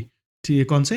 ओरिजिनल भी, ओरिजिनल वेबसाइट से मिल जाएंगे, और चैप्टर वाइज आपको ये बुक्स आप ले सकते हो, हिंदी मीडियम इंग्लिश मीडियम दोनों में ये मिल जाएगी आपको। ठीक है, इसके अलावा मैंने आपको बताया पीसीएस के ये वाले पेपर आपको प्रीलिम्स के सारे रखने हैं। एफआरओ एसीएफ के जीएस के जितने पेपर आए वो भी इंपॉर्टेंट है, क्योंकि ऐसा होता है यहाँ पे कि जो एफआरओ में क्वेश्चन आता है सिमिलर क्वेश्चन पीसीएस में मिल जाता है। ऐसी लोअर पीसीएस के ये वाले पेपर हुए हैं, ये भी आपको मिल जाएंगे वेबसाइट पे। इसके अलावा यूकेपीएससी और भी जो एग्जाम कराता है, सब एग्जाम के पेपर आपको देख लेने हैं, सब पेपर आपके पास होने चाहिए। सबसे पहले चाहे कंटेंट ही कलेक्शन कर लो कुछ टाइम, 1-2 दिन। उसके बाद आपको स्पेशल फोकस रखना है उन पेपर्स पे जो 2025 में हुए, जैसा कि मैंने आपको अभी पीपीटी में बताया था। ठीक है, अब हम आ जाते हैं मेंस के लिए। अब मेंस के लिए आपको क्या चाहिए? मेंस के लिए आपको ओरिजिनल सिलेबस चाहिए, जो कि वहीं पे मिल जाएगा। वही सिलेबस वाले में प्री का भी होता है, मेंस का भी होता है। ठीक है, फिर आपको क्या चाहिए? मेंस के टॉपिक वाइज वो चाहिए, क्या बोलते हैं, सॉल्व पेपर। तो ये बुक्स हैं, ये देख सकते हो आप। मुझे ये बुक दिखी, ये ओनली आईएएस करके है, कोचिंग उनका है बुक, ये बहुत अच्छा बुक बनाया हुआ है, चैप्टर वाइज है ये, टॉपिक वाइज मिल जाएंगे आपको इसमें। जैसे जो उसमें तो पेपर आता है ना GS1, तो GS1 को चैप्टर वाइज तोड़ दिया होगा, और हिस्ट्री वगैरह, हिस्ट्री के सारे क्वेश्चन एक तरफ। मतलब जैसे एग्जाम्पल देता हूँ, पढ़ने का मैं एग्जाम्पल देता हूँ। जैसे आपने प्रीएम्बल पढ़, प्रीएम्बल एक टॉपिक है पॉलिटी का। ठीक है, तो प्रिपरेशन के टाइम आप क्या करोगे? प्री वाली बुक से चैप्टर में देख लोगे कि भाई प्रीएम्बल से क्या क्या क्वेश्चन आए हैं, वो आप प्री के एंगल से तैयारी होगी। फिर आप मेंस वाली बुक में देखोगे कि मेंस से कितने क्वेश्चन आए हैं।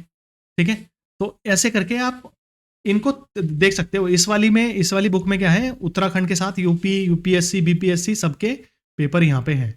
तो ऐसे करके इसको यूज़ कर सकते हो आप। जीएस, बाकी मैंने आपको जो बताया पेपर आपको हर एक पीसीएस के देखने हैं, एमपी के भी देखना, हिमाचल के भी देखना, हरियाणा के भी देखना, यूपी के भी देखना, सब जगह के देखना।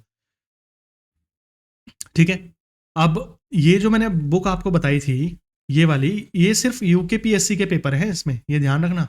इसमें प्री के और स्टेट पीसीएस के नहीं मिलेंगे, और स्टेट पीसीएस के आपको उनकी वेबसाइट पे जाके डाउनलोड करने पड़ेंगे। या फिर एक घटना चक्र एक पब्लिकेशन है, वो क्या करता है, जितने भी पीवाईक्यू आए होते हैं, जैसे छत्तीसगढ़, उत्तराखंड, हरियाणा, ऐसे करके जितने भी स्टेट पीसीएस हैं, उनके पेपर्स को वो कंपाइल करता है सब्जेक्ट वाइज और फिर चैप्टर वाइज। मतलब उन्होंने क्या किया है, जितने पेपर किए हैं एक जगह कलेक्ट करें और उनको चैप्टर वाइज और सब्जेक्ट वाइज तोड़ दिया है, और उन्हीं को अपनी 6-7 बुक्स में डिवाइड कर दिया है। मतलब अगर आप अपना टास्क बचाना चाहते हो, सॉल्व सीधा क्वेश्चन पेपर लेना चाहते हो, तो घटना चक्र की सीरीज ले लेना। अब देखो, ये इंग्लिश वाला वर्जन है, ये हिंदी वाला वर्जन है। तो देखो इसमें 3 क्यों लिखा है, क्योंकि ये थर्ड बुक है जिसमें सिर्फ ज्योग्राफी के पीवाईक्यूज हैं, पीसीएस में आए हुए या यूपीएससी में आए हुए। ऐसे ही इसमें 2 लिखा है, तो ऐसे करके इनकी 6-7 बुक्स आती हैं, हर एक सब्जेक्ट की अलग, हिस्ट्री की अलग आती है, पॉलिटी की अलग आती है। और ये ध्यान रखना, इसका हिंदी में नाम है पूर्वालोकन बोलते हैं इसे, और इंग्लिश में बोलते हैं प्रीव्यू। इंग्लिश में बोलते हैं प्रीव्यू, हिंदी में बोलते हैं पूर्वालोकन। ये आपके काम आएगी एमसीक्यू सॉल्विंग में, स्टेट पीसीएस के प्रीवियस ईयर क्वेश्चन के। ठीक है, अब यही सेम चीज़ ना, अगर आपको ये पब्लिकेशन नहीं लेना है, ये यूथ वाले भी करते हैं, यही वाले, ये भी सेम ही टाइप की सीरीज निकालते हैं। ये देख लेना, ये इसमें लिखा हुआ भी है, यूपी पीसीएस इन सब के क्वेश्चन इसमें है। ऐसे ही हिंदी में यूथ भी निकालता है, वो भी निकालता है, दोनों में से किसी का भी आप ले सकते हो, कोई प्रॉब्लम ही नहीं है उससे, इससे कोई दिक्कत नहीं आएगी, बल्कि बढ़िया ही होगा सब।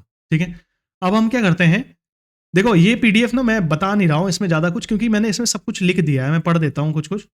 फास्ट फास्ट पढ़ देता हूँ इसको। जैसे मैंने हर एक सब्जेक्ट का सोर्स लिखा है, तो मैंने ऐसे सब्जेक्ट जो कि प्रीलिम्स और मेंस दोनों में आएंगे उनका सोर्स लिख दिया, हिंदी मीडियम का भी इंग्लिश मीडियम का भी, और फोटो भी चिपका दिया बुक का ताकि कंफ्यूजन कम हो। तो मॉडर्न हिस्ट्री के लिए सिर्फ एक बुक पढ़नी है आपको, Rajiv Ahir, modern history by Rajiv Ahir, और स्पेक्ट्रम इसका पब्लिकेशन है। हिंदी मीडियम हो आप चाहे इंग्लिश मीडियम हो, इस बुक को रट देना। रटने का मतलब मैथ, और इसका कवरेज इतना बढ़िया है कि क्वेश्चन पेपर आप कोई सा दे लो, क्वेश्चन फंस जाता है यहाँ से, मतलब इससे क्वेश्चन में आपको फंस जाएगा। ये इसका लेटेस्ट फोटो है, ठीक है। पॉलिटी के लिए इसके साथ साथ ना लूसेंट भी आपको रखनी है, कुछ फैक्ट्स लूसेंट से भी आपको पढ़ने हैं हर एक सब्जेक्ट के लिए। लूसेंट प्री के लिए बहुत इंपॉर्टेंट है वो लूसेंट भी, मतलब लूसेंट मेन बुक नहीं हो सकती, बट लूसेंट एक एड ऑन मटेरियल हो सकता है, ठीक है। फिर पॉलिटी के लिए ये सिर्फ एक बुक है, हिंदी में भी इंग्लिश में भी, लक्ष्मीकांत, और इसके साथ लूसेंट जी के आपको रखनी ही है, वो एक ही आती है वैसे, उसी से ही पढ़ना है सबको। इकोनॉमी के लिए वैसे दो बुक्स हैं, एक नितिन सिंघानिया है, एक रमेश सिंह है, पर अभी ये ज़्यादा अच्छी कवरेज कर रही है नितिन सिंघानिया वाली बुक, तो ये हिंदी में भी आती है इंग्लिश में भी आती है। इकोनॉमी आप इससे पढ़ सकते हो, और इकोनॉमी के को आपको करंट अफेयर्स के एंगल से भी देखना है, तो उसको भी देखते रहना। और पॉलिटी और मॉडर्न हिस्ट्री में तो करंट अफेयर्स होते नहीं है, पॉलिटी में होते हैं पर मॉडर्न हिस्ट्री में तो नहीं होते, पर इकोनॉमी में ज़्यादा करंट अफेयर बेस्ड है।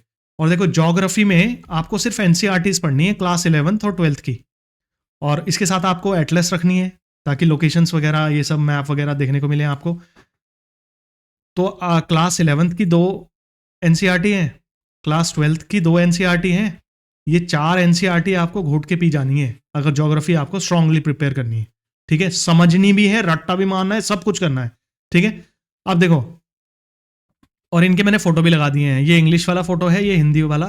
हर एक बच्चे को, जो बच्चा नई तैयारी करता है ना, उसको कुछ नहीं पता होता, वो चाहता है एक एक मेरे को उंगली से पकड़ के कोई सब कुछ बता दे, इसलिए मैंने एक एक चीज बिल्कुल माइक्रो डिटेलिंग में जाके बताई है, ठीक है। तो इन सब बुक से, ये एटलस है, ऑक्सफोर्ड वाली एटलस लेना, ये ध्यान रखना, ऑक्सफोर्ड स्टूडेंट, और कोई सी नहीं लेनी है आपने, ऑक्सफोर्ड स्टूडेंट जरूरी नहीं है। अच्छा, ये फोटो भी चेंज हो सकता है कई बार, मतलब नया वर्जन आ गया हो अगर उसका, पर ये ध्यान रखना कि पब्लिकेशन और जो भी मैंने लिखा है यहाँ पे वो सेम ही हो।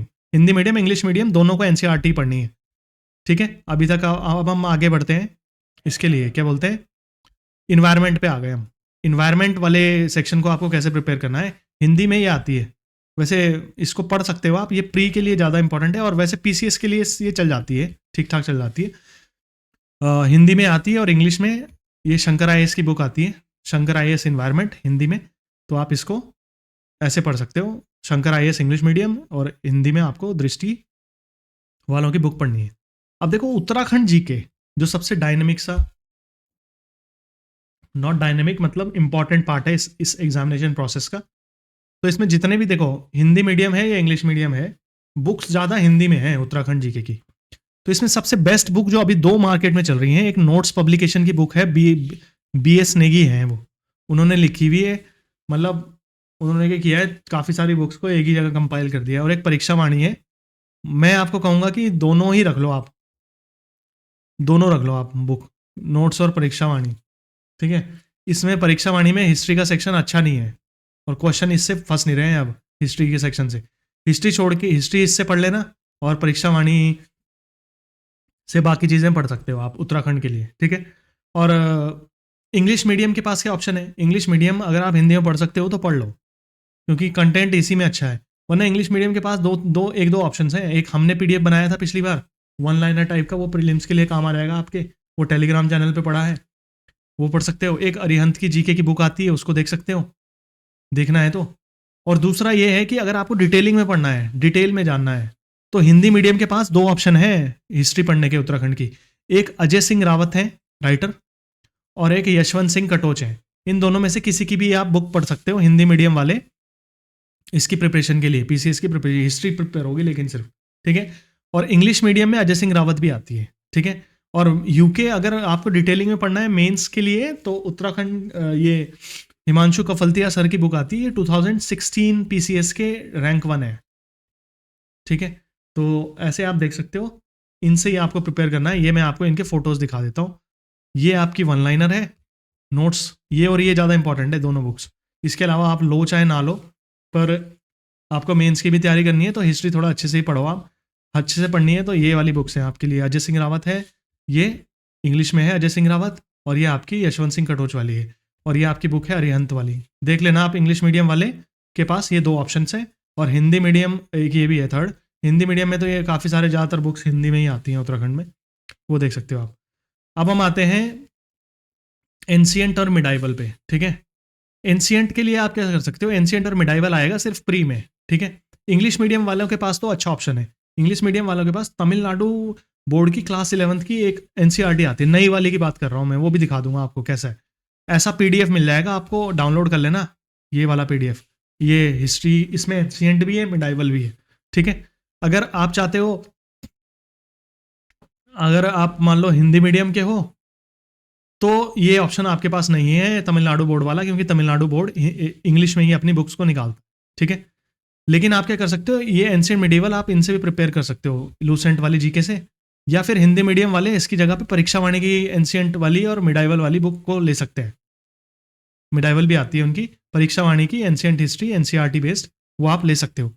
या फिर वैसे बेस्ट बुक्स तो ये दोनों हैं, अगर आपको अच्छे से पढ़ना है ना, अच्छे से डिटेलिंग में, तो मिडाइवल हिस्ट्री की ये दोनों हिंदी में भी आती है इंग्लिश में भी आती है, सतीश चंद्रा और आर एस शर्मा, और ये एंशिएंट की है आर एस शर्मा, ठीक है। ओल्ड एनसीईआरटी वगैरह वही है, ये ओल्ड एनसीईआरटी कोई पब्लिकेशन ने प्रिंट कर दिया है अब बस। हिंदी मीडियम के पास एक और ऑप्शन है, देखो एक चीज़ मैं बताऊं, मैं ऑप्शन दिखा रहा हूं आपको, मैं ये नहीं कह रहा हूं ये सारी बुक्स ले लेना। ऑप्शन का मतलब इनमें से कोई एक चूज कर लेना एंशिएंट हिस्ट्री के लिए। देखो लूसेंट तो आपका रहेगी हर एक सब्जेक्ट के साथ ऐड ऑन करने के लिए, पर इनमें से मेन बुक आपकी एक ही रहेगी, एक ही लेना। और क्योंकि बुक आप पढ़ नहीं पाओगे, मतलब रिवी मेन देखो आप उतना ही पढ़ो जितना आप रिवाइज कर पाओ। जितना ज़्यादा कलेक्शन करोगे ना बुक्स और ये सब का, उतना ना उसको आप रिवाइज नहीं कर पाओगे अगर पढ़ भी लिया आपने, और मतलब आपको कंपाइल करने में प्रॉब्लम होगी, इसलिए एक ही सोर्स रखें। हिंदी मीडियम के पास एक और अच्छा ऑप्शन है, एस के पांडे, बहुत फेमस राइटर हैं, इनकी बहुत चलती है पीसीएस में, तो ये मतलब ये समझ लो हिस्ट्री के सब क्वेश्चन फंस जाते हैं हिंदी के। मैं उसका फोटो दिखा देता हूँ आपको अमेजोन पे सर्च करके, जस्ट वेट अ सेकेंड।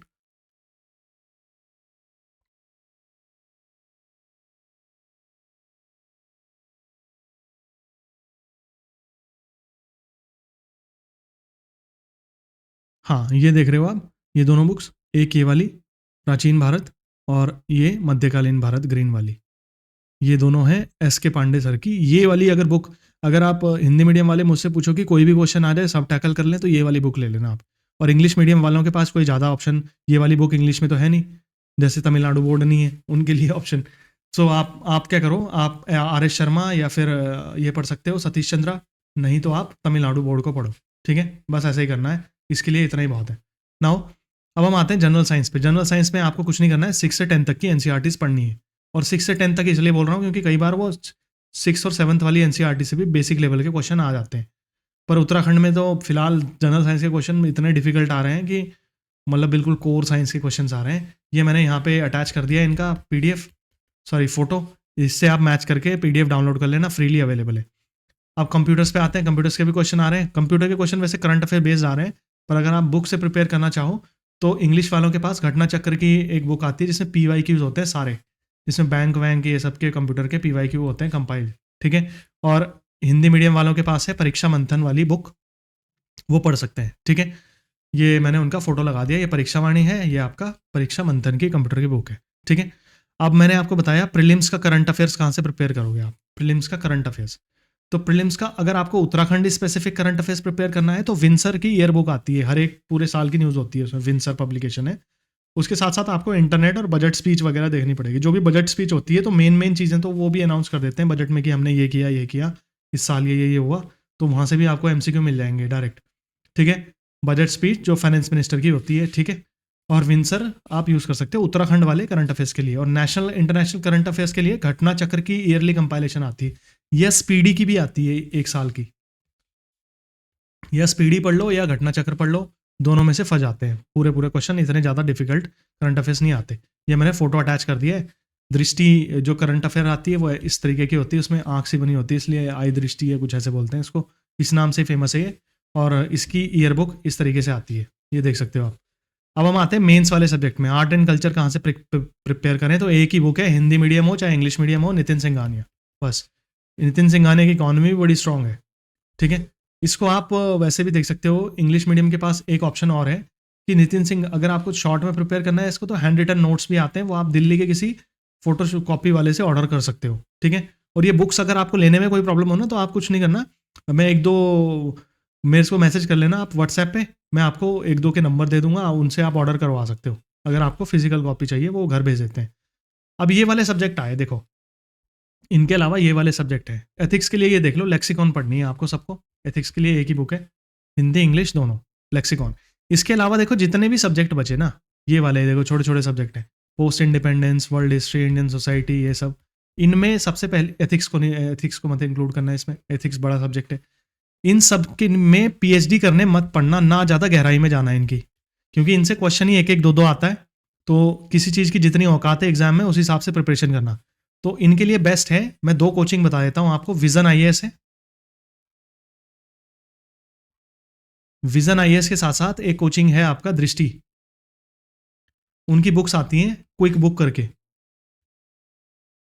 ये दृष्टि की या विजन आईएएस की जो इन टॉपिक्स को कवर करती हो, वो आप बुक ले लेना, या कोचिंग के नोट्स ले लेना, वो आपको फोटोकॉपी वाले से मिल जाएंगे, या नोट्स पीडीएफ भी अवेलेबल होता है इंटरनेट पे सब, या आप नेट पे सर्च करोगे तो कुछ ना कुछ इनका पीडीएफ मिल जाएगा आपको, उसी से ही पढ़ लेना है आपने। ये हर एक सब्जेक्ट का कंटेंट आपका 100 पेज से ऊपर का नहीं होना चाहिए बस। अगर 100 पेज से ऊपर है तो इसका मतलब आप फालतू के ट्रैप में पढ़ रहे हो, ठीक है। और पीवाईक्यू देख लेना आप, जो जो मेंस में आए हैं उसी के आसपास प्रिपेयर कर लेना इन सब्जेक्ट्स को, इनमें कुछ ज़्यादा वेरिएशन नहीं है कंटेंट में। जो प्रिपेयर करने वाले सब्जेक्ट हैं उनका मैंने स्पेसिफिक सोर्स बताया है इसलिए, ठीक। अब हम आते हैं यूके के कुछ सेक्शंस ऐसे हैं जिनका कंटेंट नहीं है, मेंस के लिए बोल रहा हूं मैं।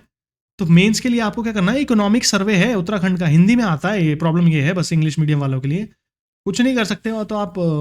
अब इस बार से मैं ऐसी कोशिश करूंगा कि जो इंग्लिश बजट और ये होता है ना उत्तराखंड का, वो मैं इंग्लिश मीडियम वालों के लिए डाला करूंगा, इंग्लिश में कन्वर्ट करके उसको, तो वहाँ से आप देख लेना। इसके अलावा आपको गवर्नमेंट वेबसाइट और थोड़ा थोड़ा आपको चैट बॉट्स, ये एआई के चैट बॉट्स वगैरह यूज़ करने पड़ेंगे उत्तराखंड के रिलेटेड इन्फॉर्मेशन जो मेंस वाली है उसके लिए, हेल्थ एजुकेशन ये सब के लिए। हिंदी के लिए आपको क्या करना है, हिंदी के लिए आपके पास दो बुक होनी चाहिए, चाहे आप इंग्लिश मीडियम के हो चाहे हिंदी मीडियम के हो। हिंदी तो हिंदी में पढ़ोगे ना, तो इंग्लिश मीडियम के लिए, हिंदी के लिए आपके पास एक होनी चाहिए लूसेंट और दूसरी होनी चाहिए हरदेव बारी, ठीक है।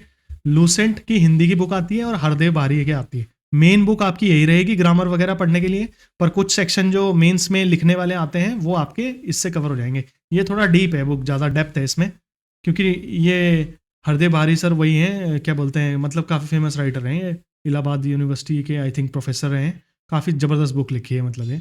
हरदेव बारी में बहुत सारी चीज़ें मिल जाएंगी आपको जो लूसेंट में नहीं होंगी, और चलना आपको सिलेबस के अकॉर्डिंग ही है, ठीक है।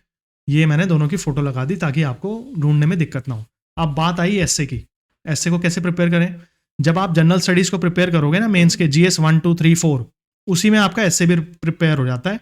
बस आपको एसए लिखना कैसे होता है, स्टार्ट कैसे करना है, एंड कैसे करना है, स्ट्रक्चर कैसे रखना है, फ्लो कैसे रखना है एसए का, कैसे शुरू करें कैसे नहीं करें, और इसके ये सब देखने के साथ साथ आपको कुछ कुछ पॉइंट्स कलेक्ट करने हैं बस थीम बेस्ड, जैसे एजुकेशन पे कुछ डेटा, कोड्स, ये सब अपने पास रख रहे हैं, 2 2 3 3 4 4 बस लिखने के लिए।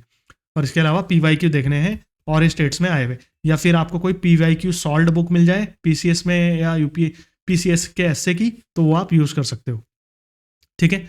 और मैंने आपको बताया ही दृष्टि की, वो जो इनका, इनमें आपको कोचिंग मटेरियल ही रेफर करना है जो वैसे वाले सब्जेक्ट हैं जिनका मैंने रिसोर्स आपको नहीं बताया, ठीक है। फिर अब हम आ जाते हैं कि हिंदी मीडियम वाले, हाँ देखो जिस भी सब्जेक्ट में अगर कोई समझने में दिक्कत आए तो दृष्टि आईएएस हर सब्जेक्ट की बुक्स निकालता है अपनी, तो उनकी बुक्स आप देख सकते हो हिंदी मीडियम वाले। और इंग्लिश मीडियम वाले को भी कुछ ना कुछ जैसे विजन के नोट्स मिल जाएंगे, अपना ऑनलाइन बिकते हैं, ये अमेजोन वगैरह पे भी मिल जाते हैं, ठीक है। फिर अब हम आते हैं जहाँ पे भी डिफिकल्टी आए तो ये चैटबॉट्स का भी के बारे में पता होना चाहिए, थोड़ा टेक्नोलॉजी अवेयर भी हो, ठीक है। परप्लेक्सिटी एक एआई है, ये अब आपको पता होना चाहिए। करंट अफेयर्स या अगर आपको कुछ सर्च करना है तो उसके लिए बेस्ट है चैट जीपीटी है, जेमिनाई है, ग्रॉक है, डीप सीक है, क्लॉड है, स्नैपचैट है, मेटा है, कोपायलट है। इन सबको यूज़ करना है आपको अपनी प्रिपरेशन में, और जितना आपको चाहिए वो उतना ये फ्री में देते ही हैं वैसे भी। अब देखो ब्रॉडर प्लान क्या रखना है आपको, मैंने आपको बताया ही, ब्रॉडर प्लान है आपका, आप 3 महीने लगाओ शुरू के दिसंबर से मार्च तक, किन इन सब्जेक्ट में जो कि मैंने लिस्ट दी है यहाँ पे, modern history, polity, economy, geography और इन्वायरमेंट। ज्योग्राफी बहुत बड़ा सब्जेक्ट है वैसे, फिजिकल भी आएगी, इंडियन भी आएगी, वर्ल्ड भी आएगी, बहुत कुछ है। मैपिंग भी मत छोड़ना ज्योग्राफी में, क्वेश्चन अब टफ आने शुरू हो रहे हैं, क्योंकि अब उसके अलावा 1 महीना आपको लगाना है मेंस वाले सब्जेक्ट में इनमें बस। और अगर आपके मन में आ रहा होगा कि इतने सब्जेक्ट 1 महीने में कैसे प्रिपेयर हो जाएंगे, अगर नहीं होंगे तो कोई दिक्कत नहीं है, सारे ना हो मेंस वाले तो भी कोई दिक्कत नहीं है। इतना मतलब मेंस का कुछ तो कवर हो जाए, ये कहना है मेरा। अगर सारे हो जाए तो बेस्ट ही है, पर हिंदी और इसको आप प्रायोरिटी देना शुरू करते टाइम, एथिक्स और इसको। फिर लास्ट के 3 मंथ आप क्या करोगे, सिर्फ और सिर्फ जो आपने वैसे सब्जेक्ट पढ़े हैं जो कि दोनों में कॉमन है उनको आप प्रिपेयर करोगे। इसके साथ साथ आप जो बचे हुए सब्जेक्ट हैं उनको प्रिपेयर करना है आपने, ठीक है। प्रीलिम्स हो गया, मेंस और आपको क्या करना है, फिर तो आपको एमसीक्यू भी सॉल्व करने पड़ेंगे डेली। अच्छी सी 2-3 टेस्ट सीरीज ले लेना, उससे काफ़ी कुछ हो जाएगा, ठीक है। अब हम आ जाते हैं अपनी पीपीटी पे, ठीक है। Just wait a second, yes. हाँ, अब देखो सक्सेस का फॉर्मूला क्या है, मैं ये कुछ पॉइंट्स आपके सामने प्रेजेंट कर रहा हूँ। सब कुछ आपको मैंने बता दिया लगभग लगभग मेरे अकॉर्डिंग तो। बाकी कुछ रहा हो तो आप मैसेज भी कर सकते हो, ठीक है। सुनाओ। सबसे पहली बात है मिनिमम सोर्सेज आपको रखने हैं। उसका मैं आपको रूल बता रहा हूँ क्यों, क्योंकि जितने ज़्यादा सोर्स होंगे ना, सिर्फ रीडिंग हो पाएगी, रिवीजन नहीं होगा। एक एक मेन सोर्स रखो, उसके अलावा जैसे लूसेंट से देख लिया थोड़ा बहुत, ऐसा कुछ तो कर सकते हो। पर ऐसे नहीं कि दो एक ही सब्जेक्ट की 2 मोटी मोटी किताब ले ली, दोनों ही नहीं पढ़ पाओगे। मतलब फिर सबसे बड़ी प्रॉब्लम है यही वाली, मिनिमम रिसोर्सेज। और नई बुक देख के भागना नहीं है, जो बुक है उस पर ट्रस्ट करो। देखो, बुक्स तभी शिफ्ट करना, चेंज कर सकते हो सोर्स को तभी चेंज करना जब आप अपना मटेरियल पढ़ रहे हो। मान लो कोई बुक पढ़ रहे हो और पीवाईक्यू देख रहे हो और उससे क्वेश्चन सॉल्व नहीं हो रहे, यानी कि उसमें वो डेटा है ही नहीं उस बुक का, तब आप सिर्फ शिफ्ट कर सकते हो सिर्फ सोर्स को। तब उसको मत पढ़ना, फिर कोई और देखना सोर्स। पर अगर उससे क्वेश्चन सॉल्व हो रहे हैं तो, और उससे कंटेंट आ रहा है, तो फिर ज़्यादा आपको एक्सपेरिमेंट करने की ज़रूरत नहीं है। फिर सेकंड है, मिनिमम रिसोर्सेज के बाद आपको फोकस करना है मैक्सिमम रिवीजन पे। इसका मतलब है कि आपको टारगेट, देखो ये स्कूल का एग्जाम नहीं है, मैं आपको पहले बता दूं, स्कूल और कॉलेज के एग्जाम में डिफरेंस है। वहां पे आप कुछ भी लिख के आ जाते हो, आपको मार्क्स मिल जाते हैं। पर यहाँ पे ऐसा नहीं है, टू द पॉइंट लिखने में मार्क्स मिलेंगे, और जो अच्छा प्रेजेंट करेगा लिखेगा उसी को मार्क्स ज़्यादा मिलेंगे, ठीक है। तो तो आपका टारगेट क्या है, मैक्सिमम रिवीजन, और सब ज़्यादा से ज़्यादा चीज़ें आप याद रख पाओ, समझ पाओ, ये सब चीज़ें आपका ज़्यादा इंपॉर्टेंट है। फिर नेक्स्ट है कि नो टू सोशल मीडिया और मोबाइल। मैं तो यही कहूँगा कि मतलब it's a waste of time. अगर आपको सिलेक्शन लेना है तो थोड़ा 1 आधा साल आप मॉन्क वाली लाइफ जी सकते हो, ऐसा कुछ नहीं। मतलब आपको फालतू के सोशल मीडिया एंड ऑल की ज़रूरत नहीं पड़ेगी। सिर्फ आप अगर नेट वगैरह, मैं तो कहूँगा कि आप फ़ोन ही चेंज कर लो और दूसरा फ़ोन ले लो, वो वाला क्या बोलते हैं, सिंपल फ़ोन ले लो, अनलेस अनटिल कि आपके लिए वो इंपॉर्टेंट नहीं है एंड्रॉयड फ़ोन। चीज़ें सिंपल रखो अपने लिए, जितना सिंपल रहोगे उतना दिक्कत कम आएगी, उतनी ज़्यादा सिलेक्शन के चांसेस बढ़ेंगे, ठीक है। और दूसरी बात यह है कि यहाँ पे स्टडी का मतलब जो मैंने बताया सिर्फ रीडिंग नहीं है, यहाँ पे स्टडी में स्टेप्स हैं। ये देखो, ये जो मैंने स्टेप लिखे हैं यहाँ पे, स्टडी का मतलब है रीड करना है, उसको समझना है अच्छे से, एप्लीकेशन भी समझनी है कि ये कैसे होता है, प्रोसेस को समझना है, फिर उसको याद भी रखना है, फिर रिवाइज करना है, फिर एमसीक्यू में और प्रीवियस ईयर मेंस के क्वेश्चन में उसको अप्लाई भी करना है, ठीक है, समझे। तो ये है स्टडी का मतलब। यहाँ पे study is not reading here like a newspaper. Now next thing is writing and note making, सिर्फ पेपर पे करना, और जैसी डायमेंशंस और ये सब मैंने आपको एक्सप्लेन किया है वही सब रखना तैयारी के टाइम। और आईपैड टैबलेट वगैरह पे मत करना। उसका रीज़न है, मतलब आईपैड टैबलेट पे आप क्या कर सकते हो, उसको एडिट तो कर सकते हो, पर वो रियल एग्जाम में आपको बेनिफिट नहीं करेगा, क्योंकि पेपर पे लिखना और वहाँ पे लिखना डिफरेंस होता है। Now next is second thing, अगर आपकी ये प्रवृत्ति है कि किसी काम को भी करना है, किसी सब्जेक्ट को पढ़ना है तो घुस के पढ़ना है, तो वो छोड़ दो। पढ़ना आपको सिर्फ एग्जाम क्लियर करने तक का है, वरना हर एक सब्जेक्ट में पीएचडी तक होती है। हिस्ट्री में पीएचडी होती है ना, पॉलिटी में भी होती है, तो वरना पीएचडी क्यों नहीं मांगते एग्जाम के लिए, मतलब इनके लिए, पीसीएस के लिए? वो इसलिए तो नहीं मांगते, वो जनरल अवेयरनेस चाहते हैं, वो बिल्कुल डेप्थ वाली अवेयरनेस नहीं चाहते। तो आपको सिर्फ एग्जाम ओरिएंटेड पढ़ना है, फालतू के चक्कर में मत पढ़ना। और मैंने इसलिए ज़्यादा सोर्सेज आपको बताए भी नहीं, एक एक सोर्स फिक्स रखें, ज़्यादा पीएचडी के चक्कर में ना पड़े। और सिलेबस और जो पीवाईक्यू है वो आपका गाइडिंग लाइट है इस प्रिपरेशन में। सिलेबस बताएगा क्या पढ़ना है, और पीवाईक्यू बताएगा कि कितने हद तक पढ़ना है, किस लेवल का क्वेश्चन बनना है उससे, ठीक है। Now next is don't prepare for it like UPSC, it has different approach. इसका मतलब ये है कि यूपीएससी में आप बहुत एनालिटिकल माइंड से प्रिपरेशन करते हो। मेंस तो ऑलमोस्ट सेम ही है, except some 3 papers, but pre different है इसका और यूपीएससी का। हाँ, प्रिपरेशन हेल्प करेगी, पर आपको थोड़ा बेंट स्टैटिक फैक्चुअल रखना पड़ेगा यहाँ के एग्जाम को देते हुए।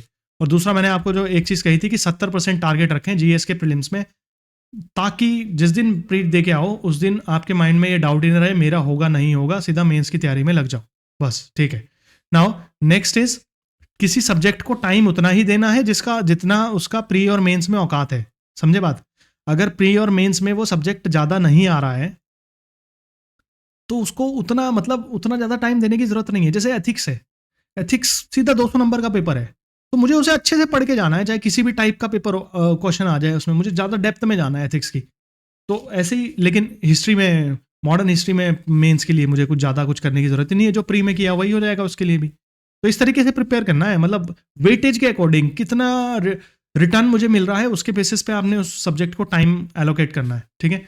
Now next is, some subject में कोई लॉजिक नहीं है, ये भी आपको ध्यान रखना है। जो स्पेशली इंजीनियरिंग माइंडसेट या साइंस बैकग्राउंड के स्टूडेंट्स होते हैं, जिन्होंने बीएससी किया है, बीटेक किया है, इन लोगों का थोड़ा सा माइंडसेट पता है क्या होता है प्रिपरेशन के लिए, ये हर चीज़ को समझने के एंगल से देखते हैं, लेकिन ये जनरल स्टडीज़ और पीसीएस वाली प्रिपरेशन में हर चीज़ आप समझ नहीं सकते, कुछ चीज़ें आपको रटनी पड़ेंगी। मतलब कोई चीज़ अगर इस डेट को हुई है तो वो उसी डेट को हुई है, उसमें क्या समझना है, वो तो आपको रटना ही पड़ेगा। तो दैट्स वाई कुछ सब्जेक्ट में आपको लॉजिक साइड में रख के प्रिपरेशन करनी है। जैसे उत्तराखंड जीके में कोई कनेक्ट नहीं मिलेगा आपको, सिर्फ रटना पड़ेगा बहुत सारी चीज़ों में, स्पेशली हिस्ट्री में कोई कनेक्ट नहीं है, उत्तराखंड की हिस्ट्री में ऐसा कोई कनेक्ट नहीं मिलेगा आपको जैसे इंडियन हिस्ट्री में मिलेगा। तो इस चीज़ों को एक्सेप्ट करके कुछ आगे बढ़ना है कि कुछ सब्जेक्ट लॉजिकल मिलेंगे, उनको वैसे पढ़ना है, लॉजिक वाले अंडरस्टैंडिंग वाले वैसे, कुछ सब्जेक्ट को सिर्फ रटना है तो उसको रटना ही है बस, ठीक है। Now let's move on. Revision के लिए क्या स्ट्रेटजी होनी चाहिए, तो देखो सबसे पहली बात, एक मंथ में आपके 8 दिन सिर्फ रिवीजन के लिए ही होने चाहिए। पढ़ के भी कोई फायदा नहीं है अगर रिटेन नहीं कर पा रहे। पढ़ना सिर्फ नेम सेक के लिए नहीं है, पढ़ना है एग्जाम क्लियर करने के लिए।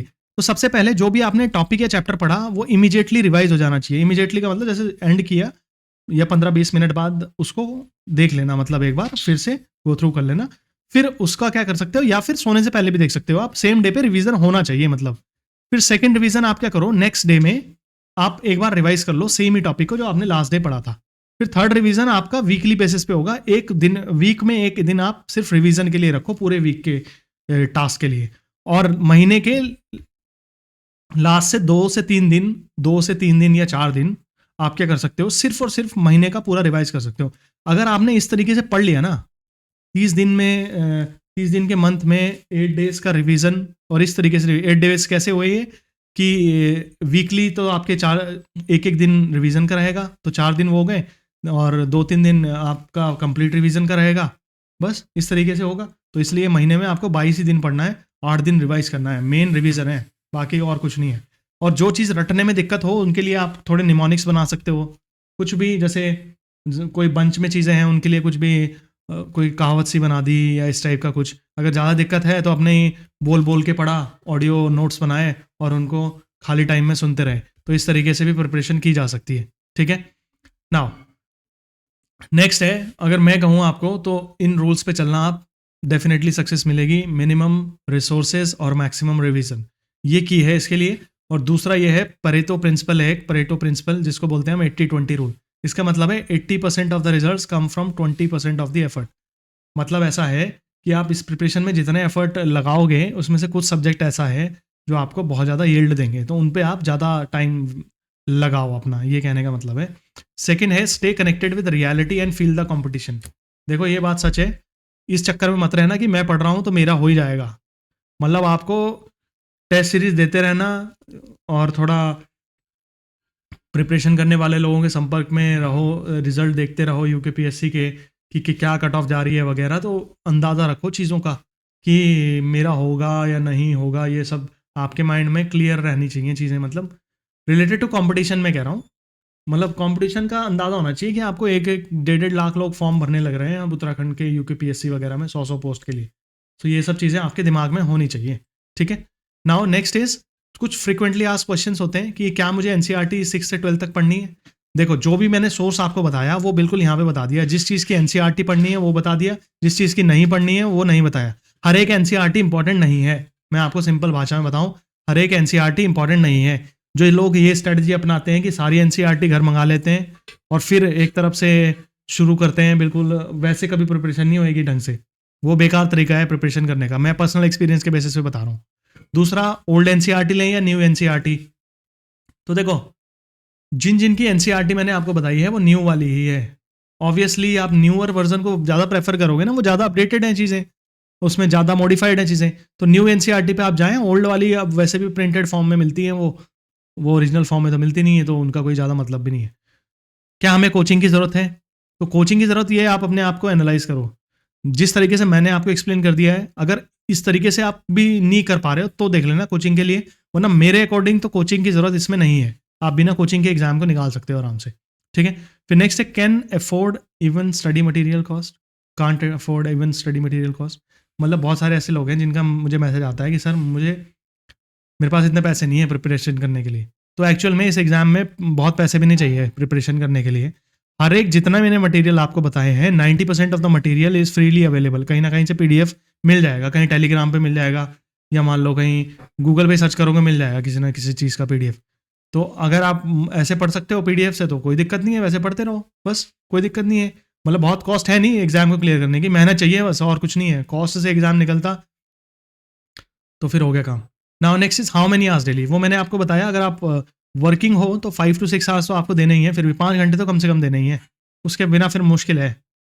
वरना आप ऐसे हो तो 8 घंटे बनने चाहिए, मतलब 8 से ऊपर तो नहीं है, 8 से ऊपर सस्टेन भी नहीं हो सकती ये चीज़ें। 8 घंटे बहुत है प्रिपरेशन के लिए।